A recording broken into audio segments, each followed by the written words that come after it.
Maintenant, on va parler d'un sujet qu'on nous reproche souvent. Je ne sais pas pourquoi il y a cette idée qu'on est, on nous dit pro-sioniste. Les complotistes nous traitent de pro-sionistes. Et de l'autre côté, la fact-checkosphère, voilà, vous voyez de quoi je parle, ils nous traitaient d'antisémites. Et pendant 4 ans, on a été les pro-sionistes antisémites. Genre, on était un truc super chelou, on était attaqué de tous les côtés. Et en fait, on a toujours expliqué que le sujet Israël, il est très complexe, mais personne ne peut nous reprocher de ne jamais en parler, parce que là, Thierry, si tu veux bien partager l'écran, dans l'épisode 6 de la série Révélation, on avait parlé de l'hypocrisie occidentale autour du nazisme, et on avait été jusqu'à sous-entendre que ce sont les mêmes qui étaient derrière le nazisme qui sont derrière la création d'Israël. Et ensuite, avec cette idée de, comme on avait vu avec les sabbatéens et les franquistes et tous ces messianistes, mais à l'envers, qui choisissent consciemment le rôle du méchant, on avait vu aussi d'où venaient les idées de Herzl, tu vois, le gars qui a fait la déclaration qui a donné naissance à Israël. Et ça explique aussi sa nature antisémite, parce qu'on avait parlé des sabbatéens et franquistes qui étaient profondément antisémites parce qu'ils avaient été excommuniés. Okay? Donc tout ça, c'est pas des sujets simples, mais on peut pas nous dire qu'on n'a jamais parlé. Justement, ce soir, on va parler d'un autre sujet pour emmener un petit peu l'équilibre, parce que là, il y a des choses qui se passent. Au dernier live, qu'on n'a pas eu le temps de faire cet épisode de série Révélation, on avait parlé du fait que Trump veut prendre le contrôle de la bande de Gaza. À mes yeux, ça, c'est littéralement biblique. C'est-à-dire, vous avez une civilisation qui est censée être au niveau des pieds, qui va aller faire du travail sur les terres qui sont censées être le cœur, tu vois, c'est la bête qui va chercher le temple, à mes yeux, basé sur les prophéties. Après, si je me base sur la politique, ça peut être aussi autre chose. Ça peut être justement la libération de ces terres, certains peuvent le voir comme ça peut être plein de choses. Mais à mes yeux, le fait que Trump dit on va prendre le contrôle de la bande de Gaza et ça sera genre américain, sous contrôle américain, ça pour moi c'est littéralement biblique pour de nombreuses raisons qu'on peut plutôt évoquer dans un épisode de Greg-Files. Mais il y a cette confusion de Israël c'est les méchants, la Palestine, le Hamas c'est les gentils, tu vois, ou plutôt Israël c'est le méchant, la Palestine c'est les gentils, ou les autres qui disent non, la Palestine c'est les gentils et Israël c'est les méchants. Et le truc c'est, dans des guerres comme ça, c'est jamais les populations qui font tout ça. Ce sont les leaders. On est d'accord? Et même pire, ce sont les leaders des leaders au-dessus. Donc, on ne devrait pas dire Israël et Palestine, on devrait dire... D'un côté, on a Israël qui a une armée régulière, donc avec le côté militaire, du genre tu fais ce qu'on te dit et tout ça. Donc là, on a les leaders, l'armée qui fait ce que les leaders leur ordonnent, et les populations. C'est un petit peu différent du côté de la Palestine, où on a une armée de résistance ou de terrorisme en fonction de à qui tu poses la question, où donc ce sont des civils qui prennent les armes pour aller combattre contre cette armée militaire. Donc là, la frontière de ce point de vue-là entre civils et armée est différente. Mais en tout cas, dans les deux cas, ce qui est certain, c'est que y a des civils qui en prennent plein la tronche et qui aimeraient bien juste vivre en paix. Donc de ce point de vue-là, oui, ces civils-là qui en prennent, qui souffrent de la situation et qui peuvent pas y faire grand-chose, ils sont des deux côtés, ça c'est évident. Alors justement, on avait montré à l'épisode Révélation 14 cette fois, toute cette histoire de secte sabbatéenne qui a donné naissance au franquisme, qui a donné naissance à des idéologies messianiques qui seraient derrière de ce qu'on appelle l'état profond, c'est ceux qui sont vraiment qui tirent les ficelles tout en haut. Et on avait vu d'où venait la création d'Israël. On avait vu que ça ne venait pas de la volonté du peuple juif, ça venait de la volonté de ces personnes-là qui avaient des croyances qui étaient excommuniées du judaïsme. Et donc, ce qui expliquait aussi leur nature antisémite souvent. Maintenant, on va parler de l'autre force qui règne sur cette terre, qui est, qui a les mêmes origines, on va dire, mais qui concerne une autre religion. Alors, si ça vous dit, on peut commencer avec cette vignette. Vous avez ici tout, il y a tout ce qu'il faut. Vous avez ici une image historique, on va voir tout à l'heure. Ici, il y a un des trois qui est parti des 3 coins, voilà. Des missiles, une machine qui lave de l'argent, le MI6, la CIA, Ben Laden. Lui, vous le connaissez. Si vous le connaissez pas, on va en parler justement. Voilà. C'est quoi le petit palmier en bas là, le rond à côté de Ben Laden? C'est le truc de la famille Saoud, de la royauté là-bas. Voilà. Okay. Alors. Dans les épisodes précédents, nous avons parlé de l'infiltration du judaïsme avec, entre autres, le mouvement sabbatéen et l'infiltration du christianisme. Bon, tout ça, c'est ce qu'on vient de dire. Cette fois, on va parler de l'infiltration de l'islam, car oui, l'islam est infiltré aussi, et pas qu'un peu. J'espère qu'à la fin de cette émission, vous comprendrez que le mot terrorisme ne devrait pas être mis dans le même tiroir que le mot islam, car le véritable terrorisme vient d'ailleurs. C'est très pertinent. Il y a... tu as vu, moi je crois que aussi bien qu'on a parlé des sabbatéens, il y a les mêmes choses chez les chrétiens et chez les musulmans. Ce sont les gens qui cherchent à prendre le pouvoir qui n'est pas le leur, qui se mettent au-dessus de Dieu. C'est ceux qui cherchent à faire advenir la fin des temps, en fait, faire advenir voilà quoi, la révélation. Et je crois qu'aux États-Unis, c'est un mouvement très très fort. Je ne me rappelle plus comment il s'appelle cela. Alors là, on est pas ça que les messianistes. C'est quoi la différence entre ces gens-là et les messianistes du coup? Ce sont également, ils s'appellent les messianistes, mais c'est pas de la même manière. Il y a ceux qui l'attendent et pensent que c'est de la volonté de Dieu afin que ça advienne. Et il y a ceux qui disent non, on prend les choses en main, c'est nous qui allons faire survenir tous ces événements-là. Et avec des croyants. Petite anecdote, il y avait eu un coup de téléphone qui avait entre Jacques Chirac et George Bush, lorsque les deux étaient présidents, qui ramène que George Bush aurait alpagué Jacques Chirac pour lui dire allez viens, on va faire Gog et Magog en fait. Je pense que c'était dans le cadre de je ne sais plus quelle guerre en Irak, mais tu vois, viens avec nous, on va faire survenir la fin des temps. Donc effectivement, il y a des gens par leur positionnement et leur puissance politique qui se prennent pour des éléments, on va dire, qui vont faire advenir ces choses-là. Ce qui est un petit peu flippant comme état d'esprit quand tu réfléchis à ça. En fait, si tu veux, la raison pour laquelle d'arrogance, c'est pas mal. Ouais. La raison pour laquelle c'est flippant, c'est que quand tu prends les lois naturelles, etc., et tu vois que tu as une humanité qui chute, qui est en chute libre, et que tu sais qu'il y a des conséquences à payer dans tout ça, etc., certains qui viennent des idéologies qui sortent des Templiers ou enfin bref, ce sont des mentalités un petit peu anciennes qui disent la seule façon de sortir l'humanité de l'obscurité, c'est de la pousser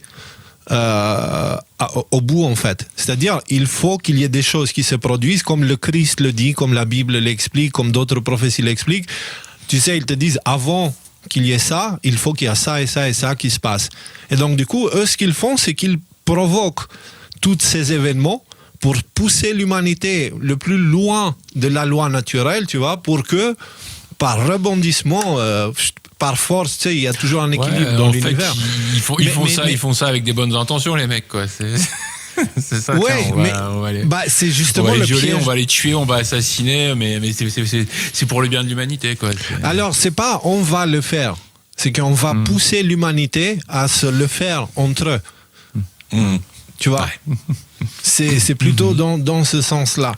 Donc, et c'est ça qui est malade, parce qu'ils vont pas dire si on éduque l'humanité, on va pouvoir la sortir de là. Ils se disent non.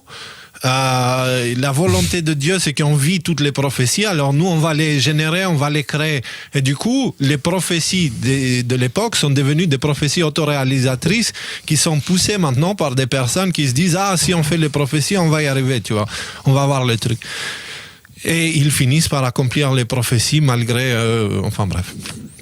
Mais là on parle d'autre chose, là on parle de la maison des Saouds et ce qui se passe dans les territoires là-bas, ok?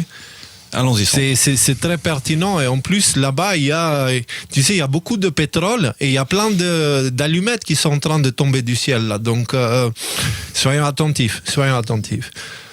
La maison des Saouds. On avait dit la dernière fois à l'épisode sur l'œil de la Providence qu'il y a ce triangle qui enferme la conscience humaine, qui est la peur, l'avidité et la révolution. Ok? Et donc la partie peur était apparemment occupé par la maison des Saouds. Voilà, on va le voir. Peur, un côté du triangle qui alimente l'œil de la Providence, Prusse.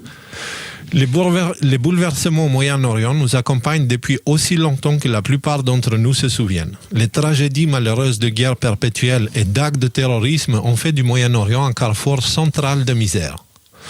Lorsque la Banque centrale, à l'autre côté du triangle, s'est détachée de l'encre or en 1971, il était essentiel de se réancrer sur un autre système afin de préserver son emprise sur l'humanité.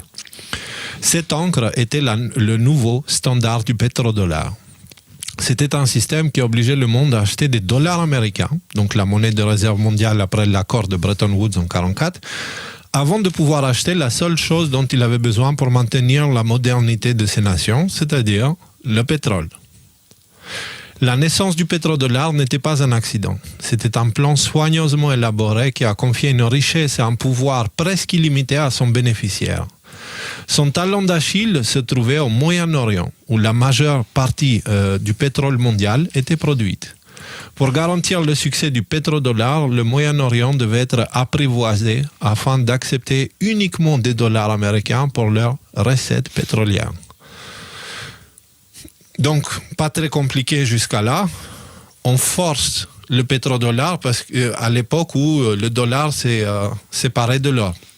Pour avoir un autre support, sauf que cette fois, c'était le pétrole, d'une certaine façon, la source importante. Et ce n'était même pas le pétrole en soi, c'était le pétrodollar.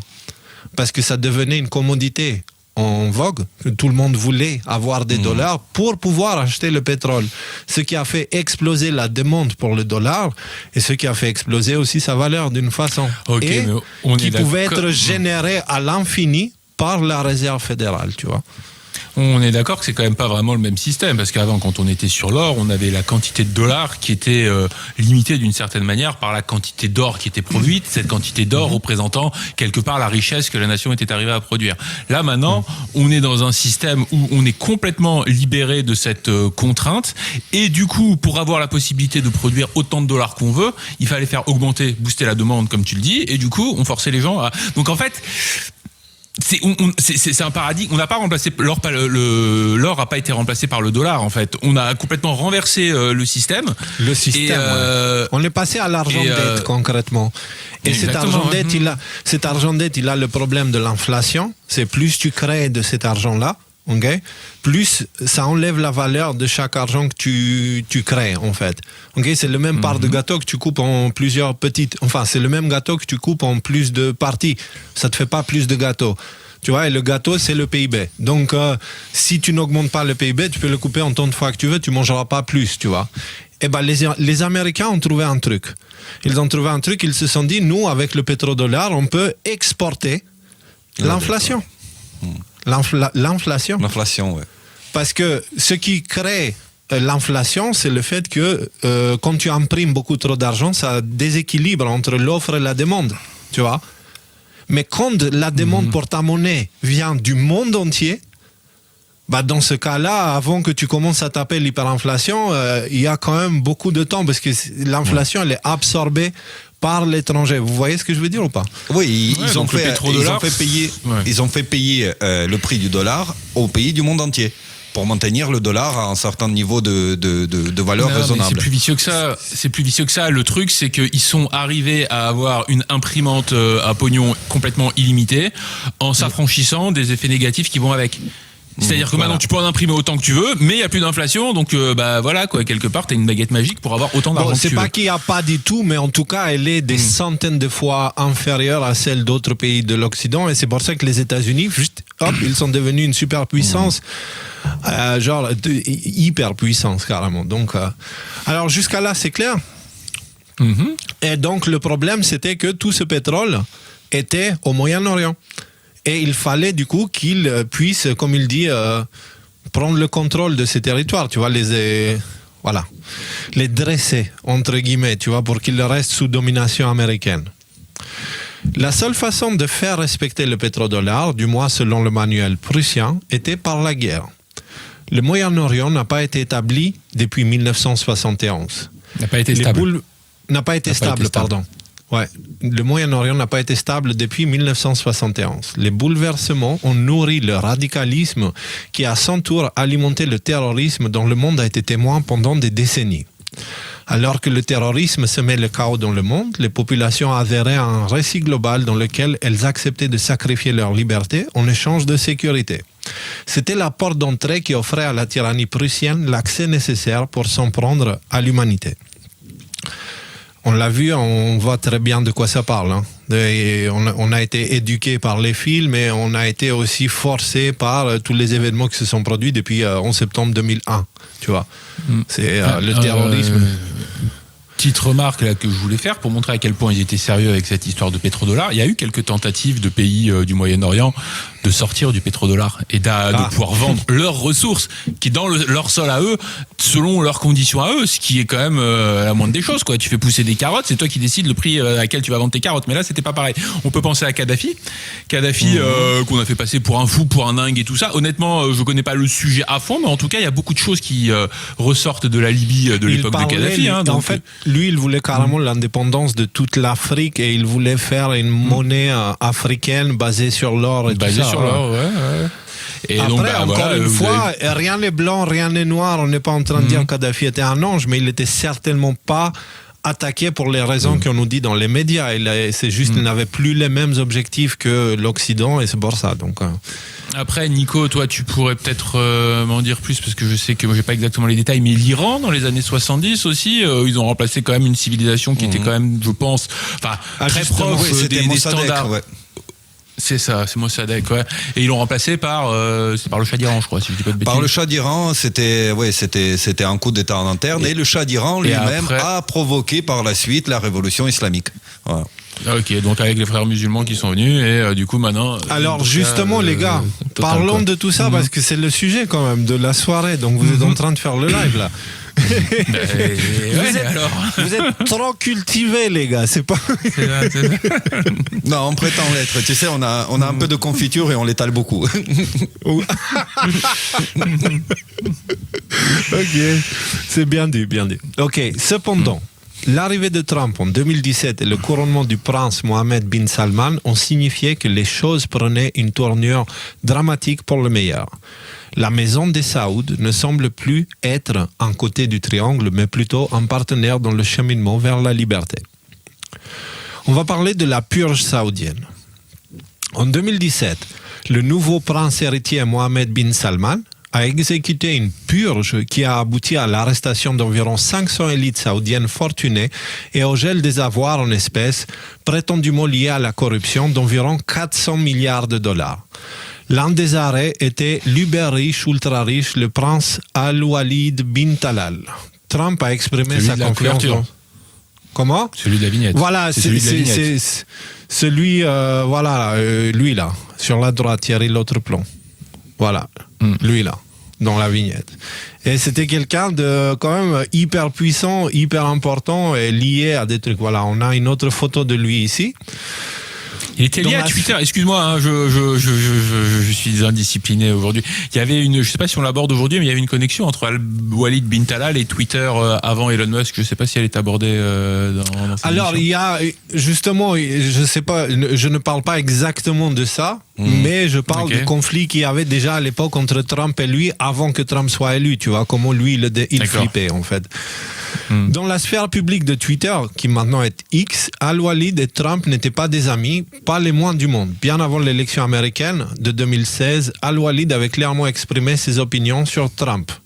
Et il dit ici, par exemple, Donald Trump, vous êtes une honte non seulement pour le parti républicain, mais pour toute l'Amérique. Trump ne s'est pas non plus retenu, informant le prince de la manière dont les choses allaient se dérouler une fois élu. Et Trump qui écrit « Le prince idiot Al-Walid Talal veut contrôler nos politiciens américains avec l'argent de papa. Impossible quand je serai élu. » Donc c'est intéressant. C'est en gros, il vous dit que ce mec-là, il avait une influence sur la politique américaine à travers son argent. Trump, dans une autre coïncidence étrange, est resté fidèle à sa parole et le monde a vu l'arrestation de bin Talal lors de la purge saoudienne. Bin Talal devait se douter de quelque chose car dès que Trump a remporté l'élection en 2016, il a commencé à faire le tour des médias pour avertir le monde du désastre imminent que Trump allait être. Il s'est avéré qu'il avait raison, non pas pour tous, mais pour lui-même et quelques centaines de ses collègues arrêtés. Ok, voilà. Le président Al-Walid bin Talal était l'un des hommes les plus riches du monde. Il détenait d'importantes participations dans des entreprises telles que Apple, Citigroup, Lyft, Disney et Twitter. Il possédait en copropriété des hôtels avec Bill Gates. Notez toutes ces choses-là parce qu'elles sont très importantes pour comprendre tout le schéma de l'ensemble. Okay? Il détenait également une participation d'environ 7% dans News Corp, donc Fox News, qu'il a majoritairement vendu en 2015. Mais en dehors de sa fortune, il existe également une théorie intéressante concernant un lien entre Al-Walid et Barack Obama. On dit que le prince Al-Walid bin Talal aurait financé l'admission de Barack Obama à la Harvard Law School. Donc c'est la faculté de droit de Harvard. Comme l'a affirmé Percy Sutton en 2008. Voilà. Vous avez ici un article et un extrait du livre, mais vous avez compris l'idée en fait. Al-Walid a certainement eu une vie intéressante. Il était l'un des hommes les plus riches du monde avec d'importantes participations dans des grandes entreprises qui semblaient avoir des liens majeurs avec des gouvernements monolithiques, y compris la capacité de nourrir une relation avec un homme qui, 20 ans plus tard, est devenu président des États-Unis. C'est rigolo tout ça. Étonnant, ouais. Et dans l'année qui a suivi l'investiture de Trump, lui et bien d'autres ont été purgés et leurs avoirs gelés. L'Arabie Saoudite avant la purge. Les éloges de Trump pour Mohammed bin Salman et sa confiance en ce qu'il faisait constituent une déclaration très révélatrice.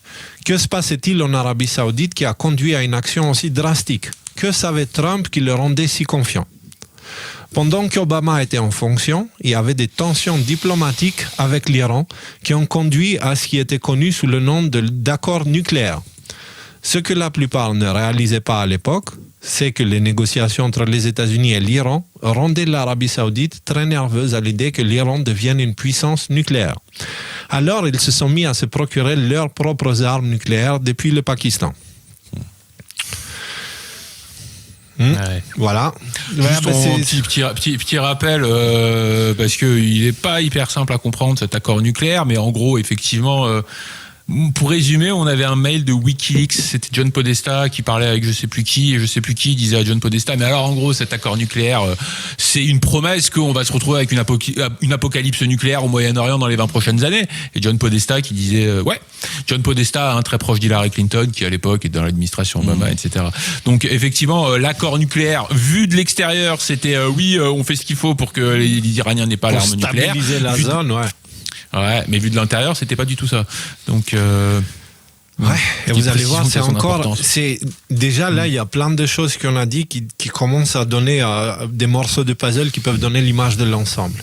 Les Saoudiens ont également acheté en secret des missiles balistiques CSS-2, blablabla, à la Chine dans les années 80. Ils ont aussi généreusement financé le secteur de la défense du Pakistan. Indirectement, les Saoudiens finançaient activement leurs intentions futures par le biais d'un autre État. Les négociations d'Obama avec l'Iran semblaient être une source d'inquiétude pour l'Arabie Saoudite, à tel point qu'ils affirmaient ouvertement avoir accès à des armes nucléaires. Nous avons également le cas de l'Arabie Saoudite, qui était le plus grand donateur de la Clinton Foundation à l'approche de l'élection de 2016. Juste, on fait une petite parenthèse là. Est-ce que vous voyez, maintenant, on est en train de traverser cette période où on apprend qu'avec USAID, donc une institution qui était censée sortir de l'argent à l'étranger, pour l'envoyer à des plans d'aide et pour le développement des pays qui en ont besoin, on apprend que cet argent, il allait des caisses de l'État américain à des ONG corrompus sur ces pays-là. De là, ça passait par des mains de politiciens corrompus pour revenir dans les caisses des personnes qui avaient envoyé l'argent des États-Unis. C'est-à-dire, c'était vraiment l'autre partie, c'était aussi pour financer des révolutions colorées, des déstabilisations. Non, mais justement, ceux qui l'envoyaient de là-bas, c'était la CIA. Justement, l'USAID, c'était la CIA. La CIA sortait l'argent des caisses de l'État et le faisait tourner comme ça pour le blanchir, pour que ça revienne. Maintenant, imaginez tous les dollars qui sont sortis pour aller au Moyen-Orient pour le pétrole. Est-ce que vous pensez que les Américains, ils sont stupides au point où ils ont envoyé ces dollars à n'importe qui? Pas n'importe qui. Ils l'envoyaient à leurs agents qui servaient justement à ramener ces dollars aux États-Unis sous forme de vraie richesse, en fait. Vous voyez le délire ou pas? C'est-à-dire, carrément, tout le Moyen-Orient là-bas, c'est devenu la machine à laver. Ce que faisait l'USAID, ce qu'a fait l'USAID, ce qu'on apprend maintenant, avant, c'était l'ensemble du Moyen-Orient qui le faisait, en fait. Le Qatar, l'Arabie Saoudite, tu sais, les pays qui sont producteurs du pétrole là-bas, les pays membres de l'OPEP. Je ne comprends pas le côté blanchiment d'argent, parce que moi, ce que je vois, c'est une entreprise de corruption et d'acheter en fait la politique américaine. Au même titre qu'avec USAID, les États-Unis achetaient en particulier... Justement, ce que je veux dire, c'est que tu as tous ces sommes de dollars qui sortent des États-Unis, mais en fait, elles finissent par revenir sous le contrôle de ceux qui les envoient de là-bas. C'est-à-dire l'Arabie Saoudite et tout ça, ils recevaient tout l'argent, tous les princes et tous les rois et tous les trucs comme ça, ils avaient des accords pour qu'une partie de cet argent retourne aux États-Unis ou soit utilisée pour leurs opérations sur place. Mais du coup, elle est où la main qui donne? Justement, creusons un peu la question. Tu sais, on dit toujours la main qui donne est au-dessus de la main qui reçoit. Mais la main qui donne ici, c'est qui? Les USA. Moi, j'ai l'impression que c'est toujours la CIA, ouais. C'est toujours la CIA. Voilà, les USA. Je sais pas, parce que quand je vois que Bin Talal, machin là, Bin Talal, il envoie des centaines de millions, voire des milliards, pour Obama et des choses comme ça, c'est lui la main qui donne, c'est lui qui est au-dessus. En fait, quelque part. Non, c'est ça. Non. Lui, son argent, comment il le gagne? Avec, ce sont les dollars qui sont. Parce que le but de l'opération, continuons. Les États-Unis, s'ils ont une qualité, c'est qu'ils sont très regardants sur l'argent public, globalement. Tu peux pas voler juste comme ça l'argent public. Le but de toute cette opération est de transformer l'argent public des Américains en argent privé, que tu peux utiliser du coup n'importe comment, parce que le public américain n'a pas le droit de regard sur l'argent privé des autres, quoi, en quelque sorte. Avec USAID, je suis pas sûr qu'il y a beaucoup de... Enfin, voilà quoi, USAID, on se rend compte qu'ils ont payé des Muppet Show pour l'Irak ou des choses comme ça. Oui, mais ça fait combien de temps que c'est en place? Tu vois ce que je veux dire? C'est que je pense que l'argent public... Vois ça comme ça. La seule façon pour les pays du Moyen-Orient qu'ils puissent devenir riches, c'est d'avoir vendu leur âme au diable, c'est-à-dire d'avoir donné leur soumission aux États-Unis avant. Parce que sans leur soumission, c'était une situation dangereuse où ces pays-là allaient devenir extrêmement riches, tellement riches qu'ils auraient pu se retourner contre les États-Unis, tu vois, devenir indépendants.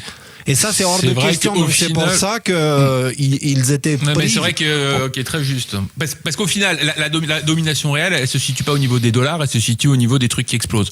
Les bombes, les missiles, les machins. Ou dans lesquels tout le Moyen-Orient allait gentiment se servir et dépenser ses dollars auprès des États-Unis. Et les États-Unis qui ont montré à plusieurs reprises qu'ils avaient tout à fait la capacité de... comment il s'appelle, Saddam Hussein par exemple, de prendre un pays et de le remettre genre à niveau, quoi. Là tu l'as dit. Donc les États-Unis impriment les dollars. Les autres pays ont besoin de ces dollars pour acheter le pétrole. Le pétrole est acheté au Moyen-Orient majoritairement, par des pays comme l'Arabie Saoudite, le Qatar et tout ça. Et du coup, l'argent va là-bas. Maintenant, cet argent, il doit revenir aux États-Unis. Comment il revient? Tu viens de le dire. Il y a des guerres là-bas tout le temps, il y a un besoin d'acheter des armes tout le temps, il y a un besoin de construction, de reconstruction, de défense, de plein de choses. Toutes ces choses-là, elles sont payées aux États-Unis. Et c'est comme ça que tu as l'argent qui finit dans les caisses de l'industrie, du complexe militaro-industriel. Et avec ça, ils peuvent financer leur mission. Vous voyez l'ampleur du truc, l'ampleur du bordel, et pourquoi il faut qu'il y ait des guerres pour que eux puissent fonctionner. D'ailleurs, on en parlait, je crois, au dernier live, que USAID faisait partie de ces entreprises qui s'occupaient de la reconstruction et tout ça. Donc, en fait, ils apparaissent au début de la chaîne, quand ils envoient l'argent, justement. Ils apparaissent aussi à la fin de la chaîne, quand il s'agit de récupérer l'argent, par le biais de ces entreprises de reconstruction, ou du genre, allez, on va te donner 7 milliards, et toi, tu vas me construire 3 maisons en tôle, quoi, tu vois, comme ça arrive. Et ils vont laisser juste assez d'argent là-bas pour que ça soit mieux et mieux et mieux, mais jamais plus puissant et influent que les États-Unis, tu vois. Ils ne peuvent pas se permettre de perdre le contrôle de ces pays. Ok. Voilà. Ok, très bien. Maintenant, on doit continuer parce qu'on est à 30% de l'article.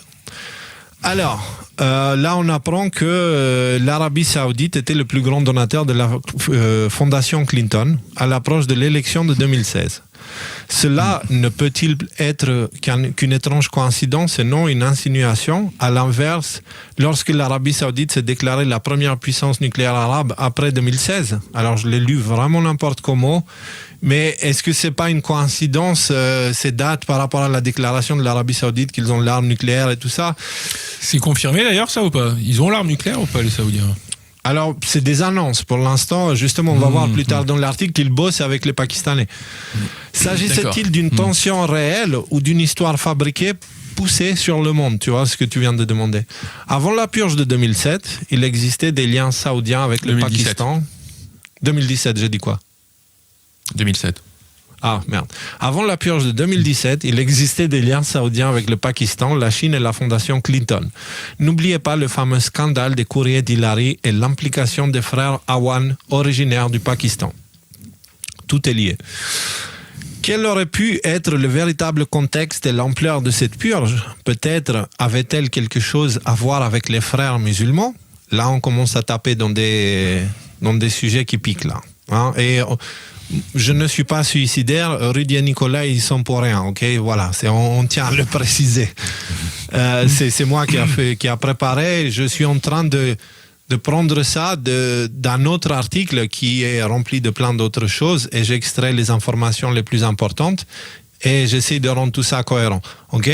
Donc voilà, et on fait ça pour montrer, voilà. Et je dis ça parce que tu sais, les personnes qui vont mettre les pieds là-dedans, ils reçoivent des menaces après. Donc là, nous, on met les pieds dedans, c'est par là, on voyait les menaces et tout ça. Alors, la déclaration elle-même, alors la déclaration, on va la lire, hein. Le ministère de l'Éducation d'Arabie Saoudite a promis de purger toute trace de l'idéologie des frères musulmans, des manuels scolaires et de licencier toute personne travaillant dans le système scolaire qui serait sympathisante du groupe. Okay? La déclaration elle-même implique que les frères musulmans ont été profondément enracinés dans le système éducatif de l'Arabie Saoudite. Ce sont les mêmes frères musulmans qui sont responsables de la naissance des organisations. Les gars, il y a quelqu'un qui siffle avec son nez sur le micro, mais genre, je l'entends plus que ma propre voix. Pardon. C'est peut-être moi, pardon. Ok, je m'éloigne, je fais un effort, pardon. Okay. Ce sont les mêmes frères musulmans qui sont responsables de la naissance des organisations terroristes telles qu'ISIS, le Hamas et Al-Qaïda. Le Hamas aussi, hein. Okay. Ce sont les mêmes frères musulmans qui ont vu le jour en 1928 avec l'Allemagne nazie. Et c'est maintenant qu'on va aller explorer certaines choses qui sont assez pertinentes et qui ne sont pas beaucoup abordées en fait. Donc on va... Juste une petite précision, il me semble en 28 elle n'était pas encore nazie l'Allemagne, mais c'est... Voilà, par l'Allemagne nazie, ça veut dire les personnes qui étaient en train de se poser. En 28, ils avaient déjà commencé à poser les racines, tu vois. On va regarder les origines des frères musulmans. Les frères musulmans ont été fondés en 1928 par Hassan al-Banna. Al-Banna était un fervent admirateur d'Adolf Hitler et de sa vision nazie. Il écrivait sans relâche à Hitler et exprimait son désir que le parti nazi collabore avec sa version de l'islam, les frères musulmans. Les nazis et les frères musulmans sont devenus alliés à l'approche de la Seconde Guerre mondiale. Commençant comme une branche secrète du renseignement nazi au Moyen-Orient, les frères musulmans ont atteint plus de 200 000 hommes en 1938 et 2 divisions musulmanes de la Waffen-SS Handschallah furent formées qui combattirent pour Hitler au Moyen-Orient. Le général de ces divisions était le grand moufti de Jérusalem, Haj Amin al-Husseini. Al-Husseini vécut à Berlin de 1941 à 1945 en tant qu'invité de marque de Hitler. Ok. Est-ce que j'imagine que ça va venir, mais il n'y avait pas une déclaration assez controversée de Benjamin Netanyahou sur justement ce type-là? On en parle après? Non, je ne l'ai pas mis dedans parce qu'on avait parlé dans l'autre émission où l'hypocrisie occidentale autour du nazisme, tu vois, c'était dedans. Mais oui, il y a cette vidéo où Netanyahou, d'ailleurs on peut aller le voir si vous voulez. On peut peut-être aller la regarder, je pense que ça compléterait bien avec ce qu'on a en train de se Alors Thierry, vas-y, mets l'écran, comme ça on va regarder. C'était à l'épisode 6. Voilà, c'était quelque part ici. Hop. Je crois que c'est tout à la fin, ouais. tout à la fin. Hop. Voilà, c'est là. C'est là. On écoute, c'est 19 secondes, c'est court. Hitler ne voulait pas exterminer les Juifs à l'époque. Il voulait les expulser. Haj Amin al-Husseini est allé voir Hitler et lui a dit « Si vous les expulsez, ils viendront tous ici. Que dois-je faire d'eux ?» Il a dit. Il a répondu « Brûlez-les. » Donc en gros, c'est selon Netanyahou, comment il s'appelle Haj Amin al-Husseini a dit à Hitler brûlez, sinon ils vont débarquer chez nous. En gros. Et donc, c'était pas la volonté d'Hitler d'éliminer les Juifs, c'était plutôt celle de Haj Amin al-Husseini. Voilà. Et c'est vrai que écouter ça, ça fait un peu bizarre, tu vois. Mais si on apprend ces choses-là maintenant, tout d'un coup, ça devient un peu plus pertinent quand même. Le général de cette division était le grand mufti de Jérusalem, Haj Amin al-Husseini, qui travaillait donc avec Hitler. Al-Husseini vécut à Berlin de 1941 à 1945 en tant qu'invité de marque de Hitler. On peut le voir ici en train de passer en revue les divisions de la Waffen-SS Handschar avec le Reichsführer Heinrich Himmler. Voilà, ici, là, en bas. Ok ? C'est incroyable, hein ? C'est vrai que du coup on est un peu loin de l'image de l'allemand complètement brainwashé qui va te dire la race aryenne, le blond aux yeux bleus et tout ça quoi. C'est vrai que ça donc du coup que comprendre de ça. Ça, c'est une histoire qu'on s'est fait raconter après dans les livres d'histoire, qu'en fait les Allemands étaient complètement obsédés par la pureté du sang et de la race. Est-ce qu'il y avait un fond de vérité là-dedans ? Ou est-ce que c'est une théorie, mais la pratique était différente de la théorie C'était surtout un projet politique avant tout. C'était un projet politique et messianique. Non. L'aspect racial, c'était religieux. C'était religieux, Hitler. C'était une secte, le truc. C'était une secte, le truc. Il y avait toute une religion autour, avec des textes et avec des rituels et avec un ésotérisme de fou. Ouais. Après, l'aspect racialiste de la supériorité de la race, il s'est superposé pour appuyer, en fait, ce qui peut pousser les gens à s'estimer meilleurs que d'autres. C'était ça le principe. C'est comment motiver les gens à revendiquer ce qui ne leur appartient pas. Se dire, c'est légitime, ça nous appartient. Regarde, d'une certaine façon, je pense que alors ça va sonner complètement fou et je risque de me prendre des pierres pour ça, mais je m'en bats les castagnettes. En fait, si tu veux, il y a ces idées qui disent que si tu manges correctement, si tu manges correctement de la nourriture saine, si tu as une vie de bonne qualité, et si tu es respectueux et quand tu procrées, tu es respectueux et tu le fais avec en incarnant totalement le rôle du parent, tu vois.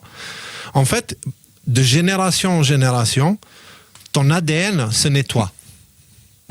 Se nettoie de tout le péché.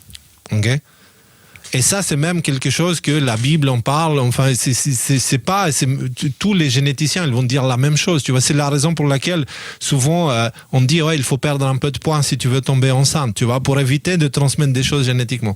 Et en fait, c'était cette idée à la base derrière qui a été prise et poussée à son extrême. Pour dire, il y a une race d'humains qui ont l'ADN totalement pur parce que machin, truc, et puis ils sont d'origine divine. Donc, si tu veux, il y a une base qui est saine et il y a la base qui est totalement exagérée. Et le truc, c'est que maintenant, quand tu vas dire au monde, prenez soin de votre code génétique, la première chose qu'ils vont dire, ils vont te dire, mais ça, c'est de l'eugénisme. Tu vois ? Non, c'est pas du tout ça l'eugénisme. Non, mais justement à cause de ce qui a été fait avec le nazisme, le fait de dire prenez soin de votre code génétique, c'est devenu une idée eugénique. Enfin, eugénique dans le sens on veut tuer l'humanité, éliminer. Eugéniste, je crois qu'on dit. Eugéniste, pardon. Non, mais moi juste la blague que je me faisais dans ma tête, c'était ça, quoi. Genre, t'as été brainwashé, t'es le grand allemand aux yeux bleus, blond, vraiment le stéréotype de l'allemand tel qu'il se le représentait dans les pubs à cette époque-là. Et donc t'es dans l'armée d'Hitler, dans les troupes d'élite d'Hitler, et que tu te fais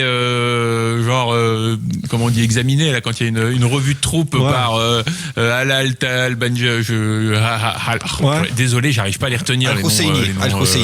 Al-Husseini. j'imagine qu'à un moment donné, tu dois te poser 2-3 questions quand même. C'était juste ça que je me faisais comme réflexion.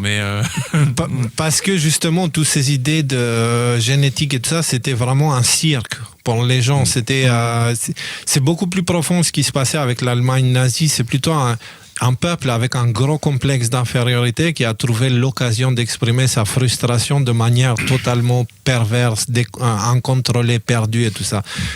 Carl Jung parle beaucoup de la mentalité nazie, comment le nazisme s'est instauré, qu'est-ce que c'est exactement, et c'est super intéressant. Je vous conseille d'aller lire, mais les gars, il faut qu'on avance. Pendant le règne de la terreur nazie, les frères musulmans furent financés grâce à la richesse confisquée aux juifs destinée aux camps de concentration. Vous avez ici un extrait de ça, de Al-Arabia, qui dit « Il a également été établi que, tout en collaborant avec les nazis, le moufti de Jérusalem était financé par de l'argent confisqué aux juifs détenus et destinés aux camps de concentration et que les nazis ont également payé pour ces milices armées. Lorsque les nazis sont tombés en 1945, Al-Husseini se joignait à Al-Banna en Égypte et entama la prochaine phase d'évolution des frères musulmans. Vous avez ici quelques extraits d'articles de l'époque. Les frères musulmans, après la Seconde Guerre mondiale. Après la chute des nazis, les frères musulmans se sont regroupés en Égypte. Le Moyen-Orient est devenu incroyablement instable, mais la détermination des frères musulmans dans leur quête d'un État islamo-fasciste est restée inébranlable. On va passer directement. Parce que c'était au texte. ça leur objectif en fait. L'objectif des frères musulmans à cette époque, c'était la mise en place de l'équivalent d'un Reich, d'un troisième Reich. Alors justement, c'était ça l'idée, c'est qu'ils étaient très attirés par cette idée d'avoir un gouvernement autoritaire en fait, qui passe par la religion. Tu vois ? Donc c'est la religion qui va contrôler, enfin c'est l'État qui va contrôler les lois religieuses à travers lesquelles le peuple va être gouverné avec une sévérité extrême. Mais l'idée, et on n'a probablement pas la réponse à cette question, mais je la pose quand même, c'était quoi l'objectif fondamental ? C'était l'autorité ou c'était la religion ? Est-ce qu'il y avait vraiment une forme de ferveur extrémiste qui était, ou est-ce que c'était, ou le but c'était juste de devenir le dictateur de base ? Est-ce qu'on Alors, si tu veux mon avis, vu d'où viennent les frères musulmans et ces personnes-là, en fait, ça venait de l'envie de certains d'infiltrer la religion musulmane. Pourquoi ? Parce que quand tu jettes un coup d'œil... qui sont encore au-dessus, quoi. C'est ça, là, on en parle du niveau de marionnettisme au-dessus comme ils ont fait avec la religion juive. Ok ? Aujourd'hui, ceux qui pleurent pour l'antisémitisme et tout ça, ils n'ont aucun respect pour les lois de Moïse. Ils en ont rien à foutre, ils ne sont pas pratiquants. Ils se disent juifs, mais ils ne sont pas pratiquants. Tu vois, tu penses que tous les stars et les trucs qui sont à la télé et qui parlent tout le temps d'antisémitisme, tu les vois aussi dans les synagogues souvent, tu penses qu'ils font leurs prières et tout ? Non. Et Arthur, donc, je suis pas sûr. Donc, ce que je veux dire, la religion juive est infiltrée. Après, on a parlé de l'infiltration du christianisme. C'est infiltré aussi pour exactement les mêmes raisons. Pousser les gens à détester le divin. Okay? Ils infiltrent, ils détournent. Et maintenant, si tu regardes aujourd'hui, dès que tu as une personne qui a plus que 2 neurones et tu vas vers lui et lui parler du Christ, il va te dire quoi ? Il va dire « Ouais, mais vous me faites chier avec vos religions à la con qui ont été uniquement des sources de guerre. » Ouais, sauf que c'est pas le Christ qui était la source de guerre, c'était les religions corrompues par infiltration et détournement, tu vois. Et du coup, ils veulent faire la même chose avec l'islam. Pourquoi ? Parce qu'à la fin des temps, dans l'eschatologie, il y a le roi du Sud et le roi du Nord qui se rejoignent ensemble pour aller péter la gueule à la bête. Et le roi du Nord, c'est l'orthodoxie... c'est la Russie, le christianisme orthodoxe. Le christianisme orthodoxe de l'Est, tu vois, Est, Nord-Est, et le roi du Sud, c'est l'islam.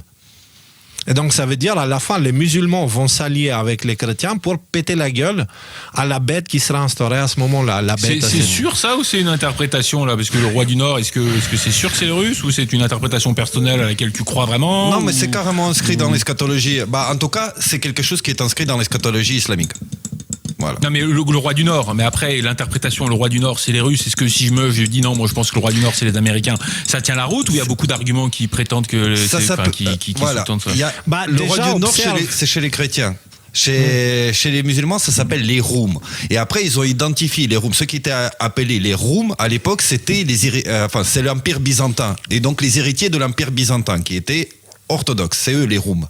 D'accord. Ok. Non, mais c'est bon, mais merci. Je demande des éléments histoire qu'on puisse essayer de comprendre. Ah, c'est cool. Je connais pas bien le sujet, donc ok. Mais regarde, juste à observer, pourquoi ils sont obsédés avec la Russie, tu penses? Et pourquoi quels sont les deux méchants caractéristiques dans l'écrasante majorité des films hollywoodiens? Soit les Russes, soit les musulmans. Ouais, c'est vrai. Pourquoi? Ouais. Pour mettre dans le subconscient collectif que ces deux entités, elles sont mauvaises, ne vous y approchez pas, tu vois. Et c'est aussi la raison pour laquelle ils devaient infiltrer l'islam, pour qu'ils rendent l'islam complètement désagréable, corrompu, et non voulu par qui que ce soit d'autre que les pays en question.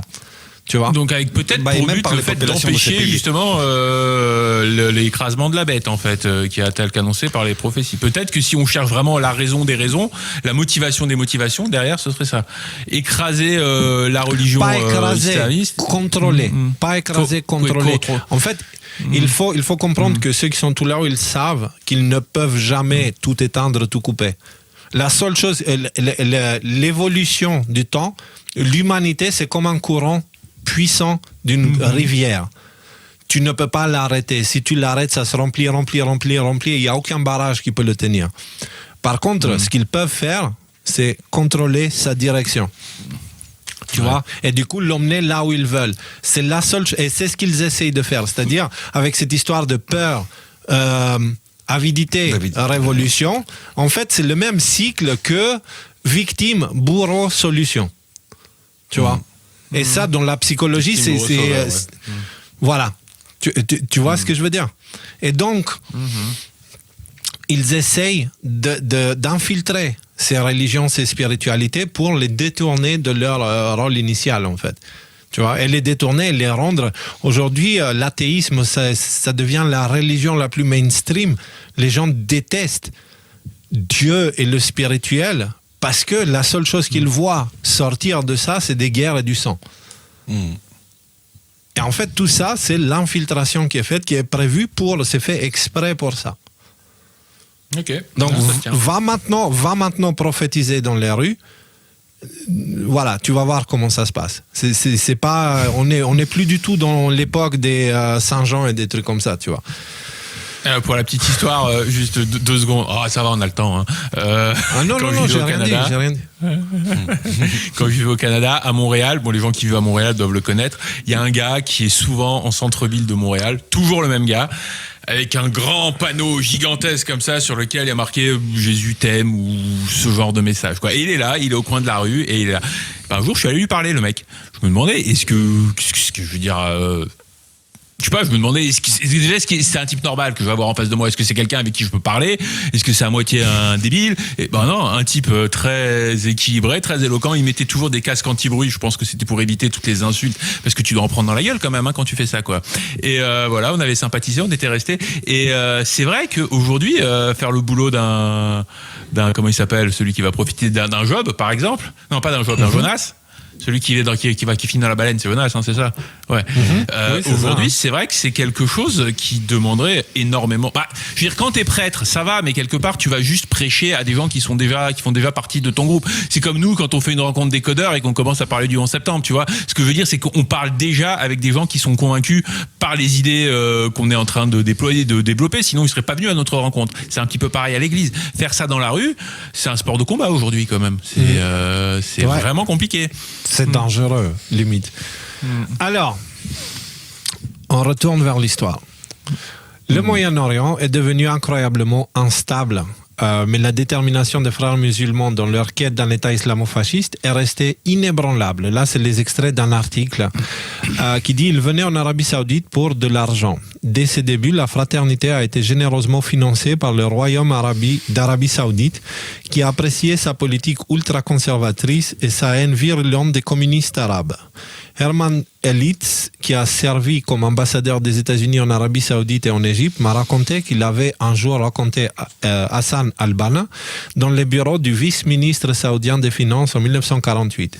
Il venait en Arabie Saoudite pour de l'argent, a déclaré Elitz. Donc, frères musulmans Arabie Saoudite, ça a commencé à être copain-copain. Où ont-ils puisé les fonds nécessaires, apparemment, en Arabie Saoudite? Alors que cet auteur souligne que la maison des Saouds et les frères musulmans entretenaient une relation tendue et distante, il n'est pas facile d'ignorer le fait que la royauté saoudienne a financé les frères musulmans.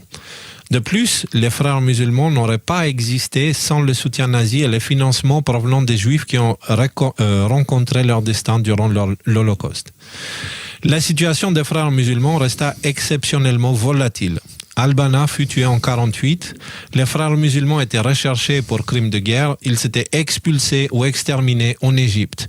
Au milieu des années 1950, ils se sont passés sous terre et ont mis en place une structure internationale basée en Allemagne, à nouveau financée par l'Arabie Saoudite. Ah, c'est intéressant ça. Donc source, j'ai un PDF, ça vient d'un article, je me rappelle plus exactement lequel. Genre, oui. Quand on dit ils se sont passés sous terre, c'est métaphorique. Ça veut ils dire sont allés underground, oui, ils se sont fait discrets, pardon pour la traduction. Voilà. Okay. Alors, cet article nous dit, à partir du milieu des années 50, les frères musulmans sont passés dans la clandestinité et en exil. S'appuyant sur des liens avec l'Arabie Saoudite qui leur offrait un financement et un refuge sûr, les frères musulmans construisent une structure internationale. Une infrastructure a été établie en Europe, principalement en Allemagne et en Suisse, pour aider le mouvement à survivre. Bien que ce ne fût pas l'intention initiale, ces opérations se sont révélées précieuses en fournissant aux frères musulmans un point d'ancrage qui, des décennies plus tard, leur permettrait de jouer un rôle de premier plan dans les nouvelles communautés musulmanes en Europe. Donc tu vois que tout ça s'est préparé avec une stratégie pour envoyer, aller influencer, infiltrer, etc. Mais comment ont-ils pu se retrouver en Allemagne alors que les forces alliées contrôlaient désormais une Allemagne libre après l'effondrement du régime nazi durant la Seconde Guerre mondiale? Nous trouvons la réponse dans la capture des frères musulmans au Caire par le service secret britannique, donc le MI6. Cependant, au lieu de les traduire en justice, les Britanniques les ont embauchés. Ça vous rappelle quelque chose? Ah bah l'opération, c'est laquelle où ils ont pris ces paperclips, où ils ont pris tous les scientifiques nazis pour les recycler aux États-Unis. Ouais, bah il y a eu aussi la même chose en Afghanistan avec les talibans pour combattre les Russes. Tu vois, c'est Hillary elle-même qui disait à Al-Qaïda, c'est eux qui l'ont créé. Ils ont embauché les terroristes au lieu de les envoyer en justice, ils les ont embauchés. Comme on avait vu avec le document NSC 10/2. Okay, toutes les opérations secrètes de la CIA d'ingérence étrangère, qu'ils utilisaient énormément la mafia. Bah là, c'est une sorte de mafia religieuse, tu vois. Ce sont des gens qui te disent soit tu fais ce que je dis, soit je te bute. C'est le MS-13 version Afghanistan, si tu veux. Donc, bon, j'exagère un peu parce que dans un cas, ce sont des criminels qui ont pour but d'être criminels, dans l'autre cas, ce sont des religieux. Mais l'idée de soit tu es avec nous, soit on te bute, c'est la même. En Afghanistan, il y a quand même des champs de pavots qui sont là, qui sont tenus par ces gens-là, vu que ce sont eux qui tiennent le pays. Ce que je veux dire, c'est que des fois, la frontière entre religieux et mafieux, pour certaines personnes, elle est un peu complexe. Ouais, ouais. C'est pas parce qu'on met un chapeau sur la tête qu'on est religieux, quoi. Mais c'est justement ce genre de corruption qui cause, qui leur met les bâtons dans les roues. Parce que quand ils ont utilisé les talibans contre l'URSS, ça fonctionnait pour eux. Mais quand ils voulaient exploiter les champs de pavots, ça a créé une division au sein des talibans parce qu'eux, ils voulaient rester certains fidèles, tu vois, ils disaient c'est mal. Et après, ils sont devenus donc du coup ennemis des États-Unis parce qu'ils voulaient pas qu'on exploite le pavot. Mais ça, c'est parce qu'il y a toujours une vision court-termiste par rapport à ça. Ok, là, tout de suite, c'est une constante de l'histoire récente des États-Unis où ils financent les gens qui vont les bombarder après. Après, derrière, on peut rajouter la couche que ces bombardements sont, dans certains cas, peut-être laissés, on les laisse survenir pour gérer un chaos à l'interne qui permet de faire des lois de plus en plus radicales ou des choses comme ça. Comme le 7 octobre, moi, ce que ça m'évoque, comme le 7 octobre, par exemple, en Israël, le 7 octobre, il y a eu des révélations là-dessus on en a peut-être parlé tout à l'heure en live, je sais plus, je me souviens plus. Je sais pas, non. Bah là, par rapport au 7 octobre, on a la révélation comme quoi il y a un type, un haut placé du militaire, des militaires israéliens, un ancien, qui a fait une déclaration publique en disant on a utilisé la directive je sais plus quoi, et la directive je sais plus quoi, c'était on va laisser se produire des morts civiles et des morts militaires dans l'armée israélienne justement pour pouvoir justifier derrière et les représailles et les attaques et des choses comme ça. C'est bref. Ouais, donc on en a peut-être parlé hier. Ouais. Non, on n'avait pas parlé justement. Mais on doit revenir à l'article. Tout à l'heure, là, au live d'il y a 1 heure, on en a parlé. Oui, c'est ça. I got you. Ok, alors on relit un autre extrait toujours du même article. À la fin de la Seconde Guerre mondiale, les frères musulmans étaient recherchés pour crimes de guerre.